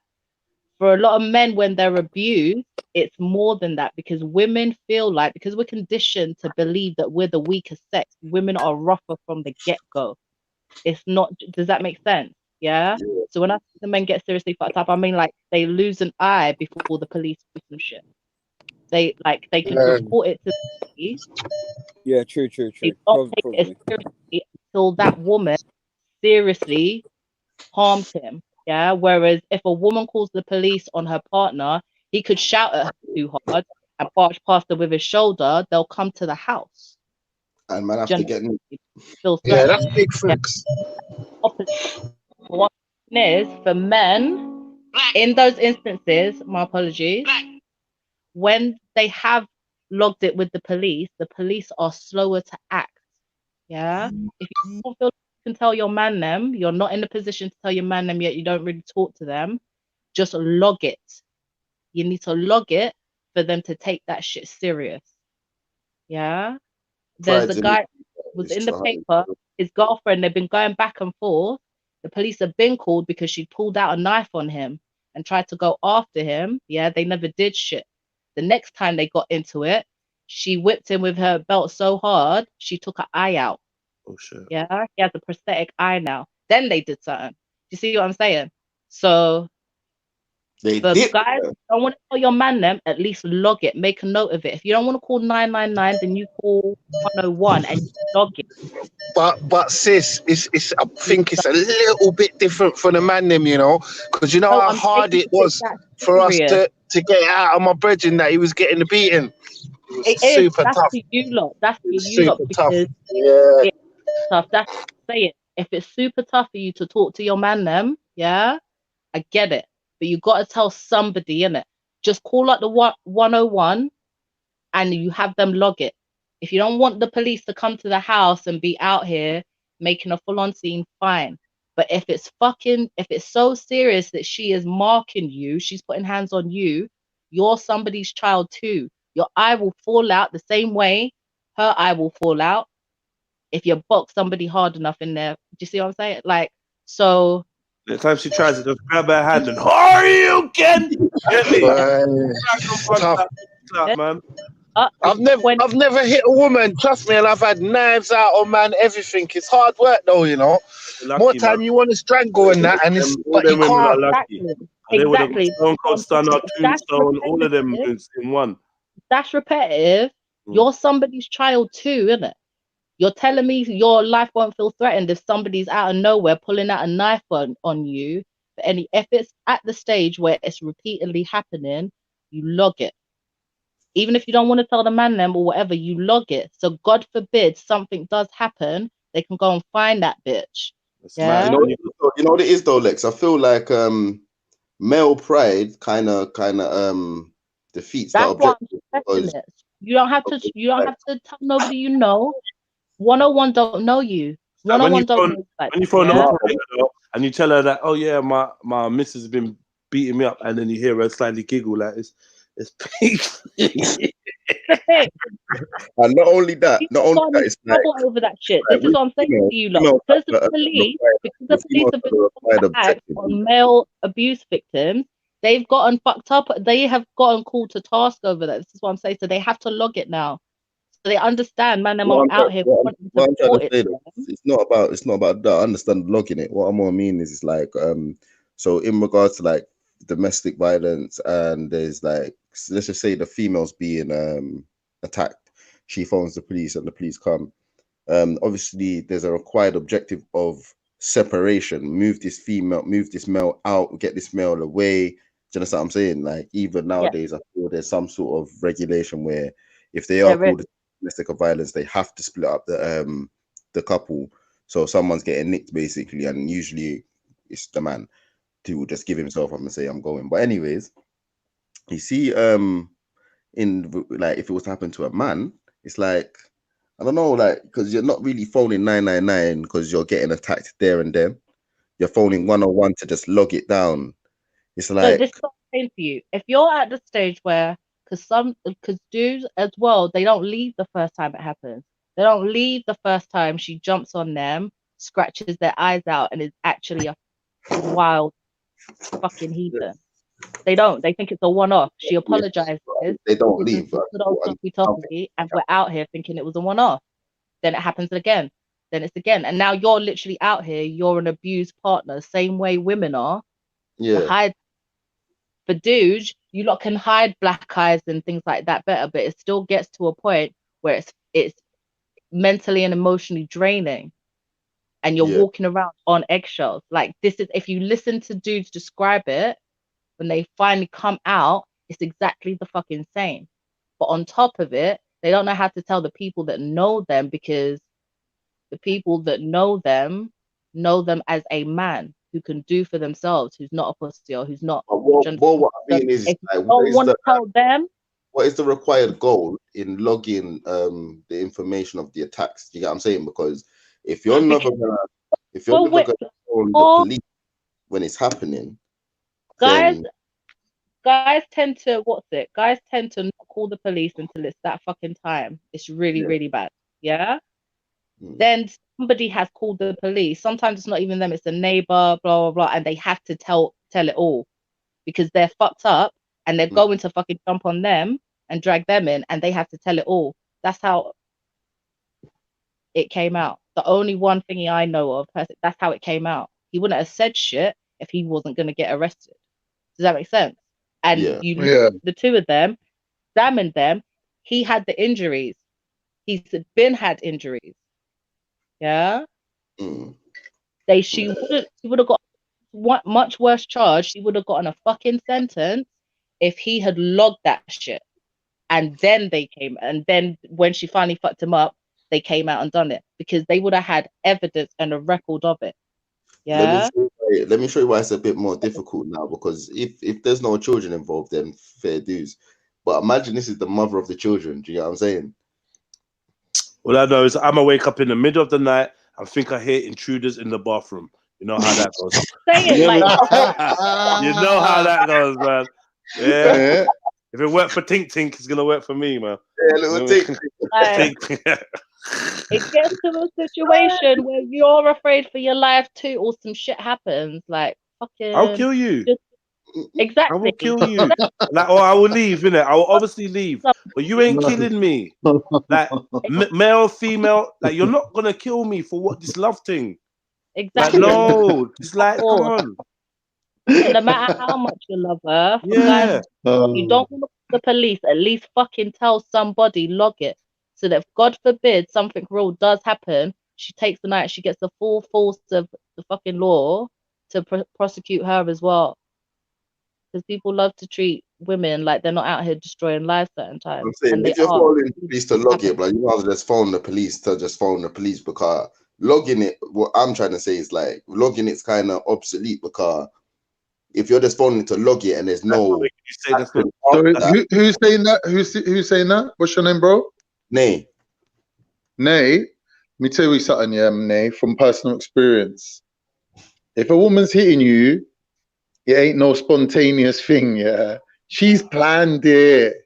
She's thinking, he loves me, he ain't gonna hit me back, or he's a nice guy, he don't hit women, I could get away with this. Do you know what I mean? Or it's a plan, bro. You get me? Like, it's gonna be a long-term strategy. She ain't gonna just hit you once and it's just gonna be over with. It's not necessarily bad. People can spot a type. They got a what?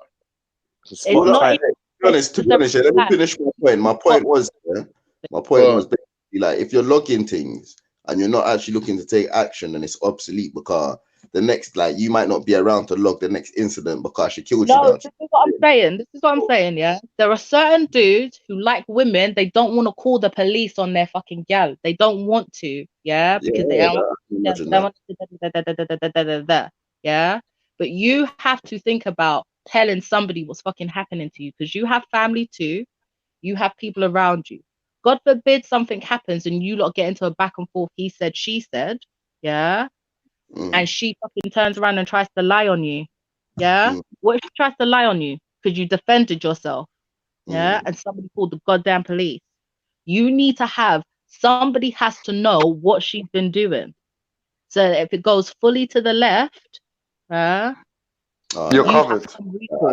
That's that. All right, cool. That makes sense now. So the answer to my question is, like, the outcome that we're looking for to log logging information to be able to, if this girl hits man again, man has the right to kick her clerk down, and man has the evidence that she's been troubling man from time. Yes, exactly. Because if you call the police just that time where you turned around and defended yourself and pushed her across the room, yeah, and the police get called and she's like, he pushed me across the room. They will exactly go to do what they've been conditioned and fucking trained to do, protect the female. Yeah? Yep. They'll take her fucking word for it. So you need to have somebody who knows what the fuck's been going on. So if you can't tell your man them, at least call flipping 101 and tell them this shit happened again. This shit happened again. This shit happened again. It's mad. It's like, realistically, for these male domestic violence victims, it's like the safest thing really is to be phoning 101, not even the man them, because what can the man them really do other than get nicked themselves, or phone a sister to get phone a sister to tear her clerk up. That's a good idea, actually. Why don't you just phone a sister to tear that's a very good idea. You get me? Phone one blam sister, one blam ones we have different. You get me? And just my friend me and tells me my girlfriend's been fucking me up. Cool. Yeah, I know exactly the chick to roll around there with. Me, my crutch, and one short bitch with very sharp fucking nails will go deal with the thing. It's fine. But he might not want to tell his female friend over here. Do you see what I'm saying? He might not want to tell them because it's like, what are they going to think of me? Blah, blah, blah, blah. Because he might be big, strong provider man. Yeah. Father figure in the community. Do you see what I'm saying? He doesn't anybody. If you don't want to tell anybody close to you, cool, but you have to tell somebody. My ex attacked me, clawed up my face. You know what I done? I went to school and picked up the kids with all blood dripping off my face, bro. People were like, what happened to you? I was like, yeah, she went psycho, innit? Good. They're like, oh, you poor guy. Tell everybody. Yeah, that's it. What you do to her, man? No, brother, I didn't do nothing. That's what I'm saying to you. It was a long-term strategy that she thought she had planned out for me. I just packed my bags and left, innit? But I wasn't going to leave my kids at school, so I picked them up, innit, and brought them home. Made sure everyone see the blood. All the neighbors, all them, they all see it. They know what she's doing and what Shame on her, innit? But if you don't want to do that, that's the other reason I was saying that. If you got too much shame and you can't do that, you can't tell nobody to be you. honest, while we're talking about it, I feel like the reason I'm talking about it so much, I feel like if I was ever in that circumstance, I'd mostly be one of them victims. Cause I ain't telling no one my woman's battering me, fam. I don't know how that conversation will come out, fam. Like, ain't battering, because she's gonna get away with it twice. There's no way she's doing it twice. She ain't battering. She can't get away with that shit twice. Yeah, for real. I don't know. First time's gonna be a shock. You might get away with it because you was like, rah. Did that really happen? Yeah. Trust me, bro. With my one, she went for me, yeah? I don't know how she could probably can't throw a punch or whatever. She ended up throwing herself against the wall, slammed her shoulder into the wall, literally dislocated, fucked up her own shoulder. Went spastic mode, got the kids in the car, was like, right, I'm leaving you. When I was in her own house, put the kids in the car, went up A10 to Retail Park in Enfield, crashed into some other poor innocent guy. And the fire brigade had to come out and cut the roof off the car because she fucking crashed. The geezer crashed into the door and the door wouldn't open. And then they were like, oh shit, you're in there with the kids in the car. We can't leave the kids in the car. They have to fucking cut the roof off. Fire brigade turning up with them big tools to fucking rip off the top of the car. And then she was like, oh, I just about managed to open the door in time to stop them from ripping off the car door. Yeah, man. She just went full on psycho mode. So I was like, you know what? I can't sleep at night with the psycho in bed next to me, bro. Like, I can forgive you, you spiced out and you hit me, but how am I going to sleep at night now? Get me? Just had to pack my bags and just leave, innit? It was over. Listen, I'm actually gobsmacked. That went like from 0 to. I like that. There's some fun, but anyways, what? Listen, is there any more dilemmas, or are we still on this one? I think we've come away from the actual dilemma itself. Yeah, we got one more. Well, we got a couple more, but I'm gonna do one more, I believe. So, you know,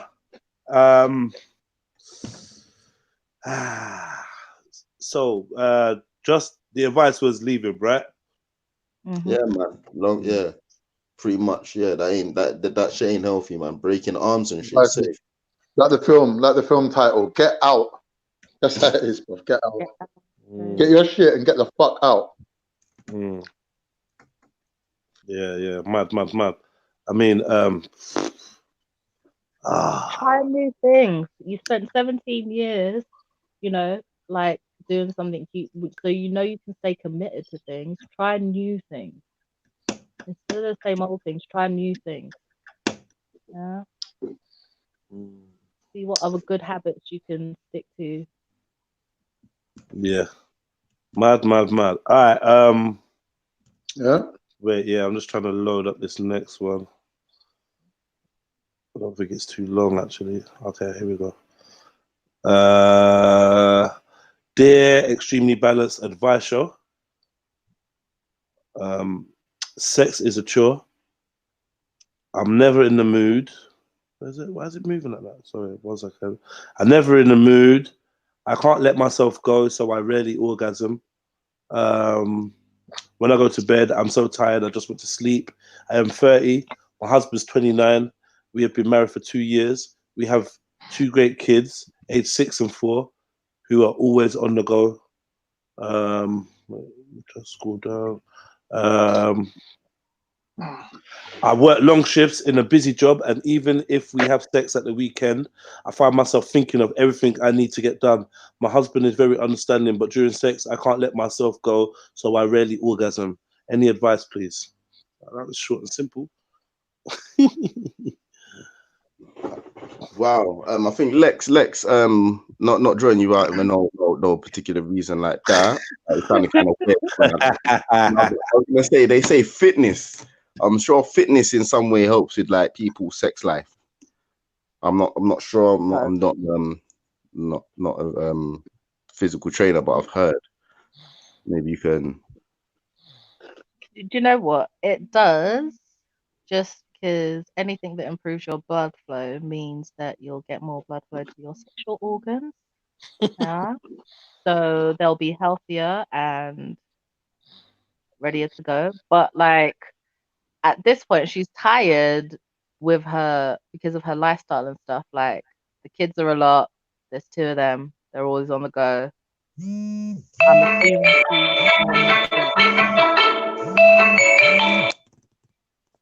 I'm assuming her husband like works as well, so he's out, and it's just a matter of they gotta get some time together. Do they do that date night life? Do they do that? You can't ask me that. Whether they do date night. If I think they need to do date night life, because if you all are doing like young, newly married family, they'll probably little to no time for date night life. So like try and find a night where you all can get together, like dash the kiss to somebody. Obviously, like don't dash them, but you know what I mean. Like to somebody that you trust. Like if somebody can come and stay in the house and they can go out, like out. Go stay in a hotel. Go stay in a hotel. So you don't have to think about, oh, what the kids gonna eat, you see what I'm saying? Like do something like that where the only thing you're thinking about is naked time with your man. See if like that will help. Okay, yeah. Is their life is gonna carry on. So making some time just for them and getting busy, like trying to not even getting busy, like maybe don't force getting busy. Just try reconnecting, walking around naked and like doing stuff they used to do. Like, do you see what I'm saying? Yeah. But time away by themselves with the kids looked after. Reconnect, like, no. Yeah, I like that, man. I like that. I think we finally found the subject where I'm not really experienced, so I don't feel qualified to actually help on this one. Try, Con. I'll just go with what Lexi said, innit? Try something different. Such as? No, she suggested changing location. You could spice it up with maybe some underwear, sex toys, whatever, innit? Let's try something different. Break the monotony. Get you out of that, situation where you're so comfortable with the boring sex that you can afford to be thinking about other things. Whereas, like, if it's spicy, if it's spontaneous, if it's different, you ain't going to have time to be thinking about other things. If you're lying there thinking about your bills or whatnot, get me? Obviously, it's not spontaneous enough. Small little things like changing location, going to a hotel, I think it's good.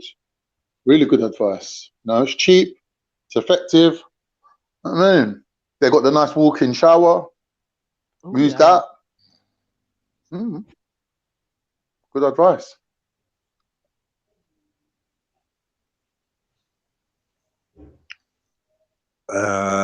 Jen Wallace says, do a little meditation before to clear the mind. Yeah, clear the mind of all that clean shit and get all them dirty thoughts in your head. And you meditate on a cocky. Meditate with a cock in your throat, baby girl. And you're gonna come up with you're gonna get wet, and that's all you need. So you need, girl, put this dick in your mouth. You weren't thinking about sex, you will be after this. Nah, man, I don't know what to say though. Like, but yeah, I think changing it up, getting that free time from your chores. I think all these chores, maybe even organizing yourself a bit better. Because if you've got like loads of things running around your head and things you need to do, then maybe you just need to ask them to do some help you with some chores or something. Maybe that's where it is. Like when he think about sexy time, you think about running the house. Maybe the obligations of the household duties are not split fairly enough, and maybe you want to like approach him based on that. Of if he was to be able to buy you more time, me time or you time, you know what I mean? Because a lot of people are saying like, like go away with your man and sex him and blah blah blah. But I think that personally, you might be struggling with a relationship with yourself, and the meditation aspect of it, sounds okay. Do you know what I mean? Sounds like, give yourself a little bit of time for like personal growth or just listening to yourself resting. You seem like you need to rest your mind a bit. Go away on your own. That'd be good. Go away on your own for like 2-3 days. If you can, leave him to deal with the youths and that. Go away on your own 2-3 days. Relax, eat good, sleep. You know. Another, because she might have had the kids close together. They might be close together in age. So when you've had like back pregnancy, not that I've been pregnant and baby, but I have 11 nieces and nephews. So godchildren. But anyway, if she's had like them close together, she might not have had that personal break. So you're actually spot on, and she might be more in mummy mode than anything else mode. So some time by herself, just to be again. That What's sounds good at getting out of that mummy mode? Like lingerie, maybe, bit of role playing, bit of dress ups. What do you think? Yeah, just to get your mind. When you got the youths about to cry. Youths only cry when mum's pussy starts tingling. That's when you cry. That's a good point. That's when you cry. Youths are like, no, hell no, hell no. The proper natural born cop blockers, man. You hear me? Hell no. They're putting a stop to this. You get me? They're like the ugly friend. They turn into the ugly friend. You know? I've seen them actually do it. It's actually mad. I've seen them do it. Like, actively do it. You know, when you pick up the child to take them away from the scenario, but they want to go back on over. It's like, you're really wild. Leave your parents alone. My kids are trained, man. When they hear daddy's playlist, they know what time it is. Don't come knocking when you hear Jodeci. They know better. After you answer the door the first time, they learn their lesson real quick. You know what I mean? Like, we don't. I co-sign that message, Raw Beats. Yeah, of course you would, because it had your favorite man involved in it, Jim. So I mean, go gym together and come back and fuck. Those endorphins will help, man. Yeah. I mean, that's a good idea. Like double the high. But yeah, I think a lot of this revolves around get some childcare, which is kind of impractical because you're only gonna get so much childcare. You got 2 youths, so eventually you're gonna have to find ways of sorting out yourself. I would say make your man your child play. Make your man your child childcare. You go away. Dominica again. Don't go Dominica and don't. Do not go. Do not go to DR, please. Please. Yeah. You go away. No. And just for a relaxing thing, pamper yourself. Yeah. Spa weekend. Bang. There you go. Yeah. Go on a spa weekend on your own. Oh, voucher, girl. Voucher has some good little deals. Get your toes, get your nails done, boom, and more importantly, rest. Do you know what I mean? Rest, man, and don't play with your pussy. You know what I mean? Rest and don't play with your pussy, because you're gonna go there and fucking be on some wankathon. Yeah, you go there. Do you know what I mean? Go there and just pamper yourself, listen to yourself, a nice book, and just rest your mind a little bit, man. You know what I mean? It's her pom-pom. You know you can't tell her what to do with her pom-pom. If she feels to play with it, let her play with it. Because you may come home and be more eager for it to be played with. The more she plays with the pom-pom, she'll fuck the pom-pom. Say that again? The more she plays with the pom-pom, she's fucking up the pom-pom. You understand? Just leave it alone and let my man do it. You understand? Let my man do it. And then the thing will start to work again. Don't listen to none of these men. It's your pom-pom. Yeah.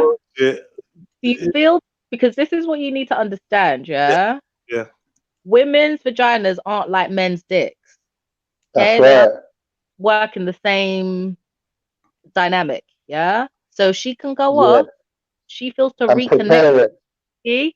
That might remind her what she likes and of the sensations that get her going. Do you see what I'm saying? And she'll be more immediate to recreate that when she gets on home. So if she feels should be spent though. Is that a myth then? And she's gonna feel like spent, like I've satisfied myself sexually, so I'm not really hungry for more. Shouldn't she go there with the creamy pum pum, where she's like it's been jumping the whole weekend and she's ready to get dealt with? No, that's where I was coming from anyway. Yeah, that could work for some women, some women who are very sexual, denial, the anticipation increases. But if you've lost the desire completely, she might want to start just enjoying herself. So if she wants to, let her, because go on back. Oh, it feels even better when you do it. Now let me show you what I'm saying. I like now you're doing new things. He's like, oh, bitch, okay, we were doing this before. It's exciting. She's reconnected with her body. Like, just do what feels natural to you. If she feels sexier, yes. If you want to wait until you get home, obviously do that as well. I'm just saying. Who is talking about 14-inch dildos? You lot need to stop. Wow, who said that? Violent, sexually aggressive men. I bet it's Jen Mollis, let me see. Violent, sexually aggressive men in the chats, man. Let me, my God.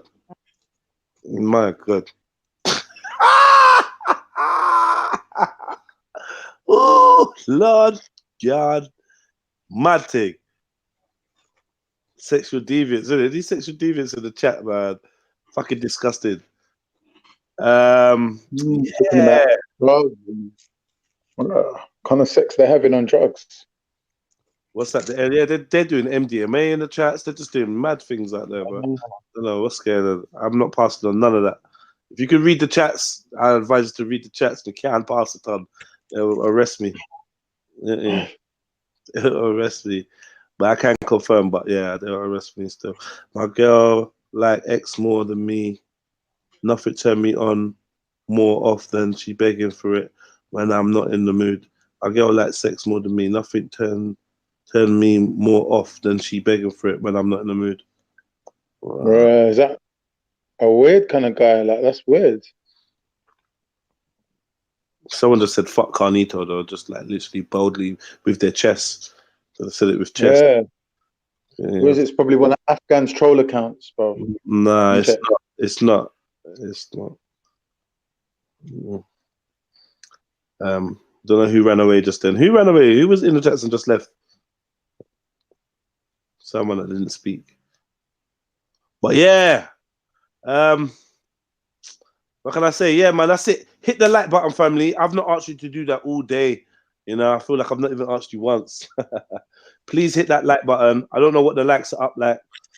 Also, if you want to donate to the PayPal, you know, support this channel, then yeah, the link is in the description. Man, I appreciate your support for doing these daily shows, whatnot. If not, hit that like button, share it, make sure you subscribe, hit the notification bell so you know when I'm live. You know, I might do a show once I get to the studio, but I doubt it. But I definitely will be doing a Trill news review in the morning, so look out for that. What else we got going on? Just wanted to check out these likes. You lot got anything to advertise? Anything going on this week? Anything you want the people them to know about? I just want to remind people to buy tickets to the Loopy Life event. If you go on to, let me get the Instagram correct. Hold on. Here we go. Come on. Boop, boop. Loopy Life 367. There is a brilliant lupus awareness day that's happening May. I'm reminding you all because the tickets are going really quickly. Yeah, it's a mix and mingle event, all about lupus awareness. There's a fantastic organizers. There'll be prizes and giveaways, quizzes, a documentary, just giving some background on the organizer and also about the disease. So any sufferers who want to attend, please feel free. Any families of or anybody who just wants to learn more about it. There is going to be like some great speakers. Nathan Smith, he's like a professional footballer who has suffered before. Simone Dye will be there. She's a birth and postnatal doula. Chloe White as well, who's a child and adolescent psychotherapist, and founder Rochelle, who's brilliant as well. They'll all be speaking. It's going to be a brilliant event. The tickets are going. Check it out, people. Okay, that's it. Yeah, man, check that out. That's our sisters. Big up, big up, big up, big up. That's our sisters' event. So yeah, big up Rochelle. Was that Rochelle? Yeah, go on. Yeah. Remember what I said. Yeah, big up, big up.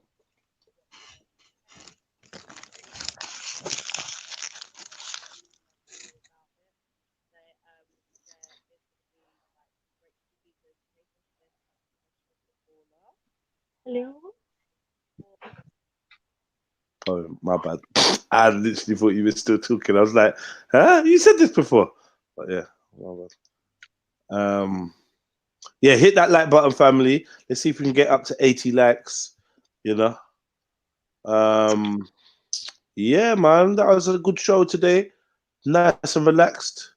Yeah, man, I enjoyed it, man. There was some really good advice been handed out there. Hopefully some of the folks that tuned in to hear their dilemma addressed, you know, got some answers, or, you know, heard something that they know to be true already within themselves, and now they've just had like deeper confirmation, or maybe heard something that they never thought of and it's opened up their mind to a whole new way of thinking or a whole new avenue, man. Whichever the case be, it could be that you didn't take none of the advice given to you, and now at least it's the path is clearer for you to take on, or for you to find a solution for yourself. Either way, thank you, because most of us that give advice, even if it's involuntarily, most of us that end up give advice, we're actually advising ourselves at the same time. So it really does help to, you know, share your issues, share your problems, and we do this in this way where it's like a self-help, group help type scenario. Man loves it still. So yeah, big up to everybody that goes out their way to write into the show, give us their dilemmas. If you have a dilemma or an issue, it don't have to be like super deep. It could be even a bit jokey. It could be something that you heard from a friend or somebody at work. It don't have to be your personal experience. Just write in to extremelybalanceadvice@gmail.com, and we will read it out. I will read it out anonymously, and you know, like, we'll try and get to your issue. So yeah, the email address is on the screen right now. Copy that down, and within the week, just everyone just write a little something into the show. Khan, I'm still waiting for your contribution. Write a little something into the show, and yeah, we'll read it out next Tuesday. It's every Tuesday. Tomorrow, look out for Readers Are Leaders on the 48 Laws of Power, chapter 3 onwards.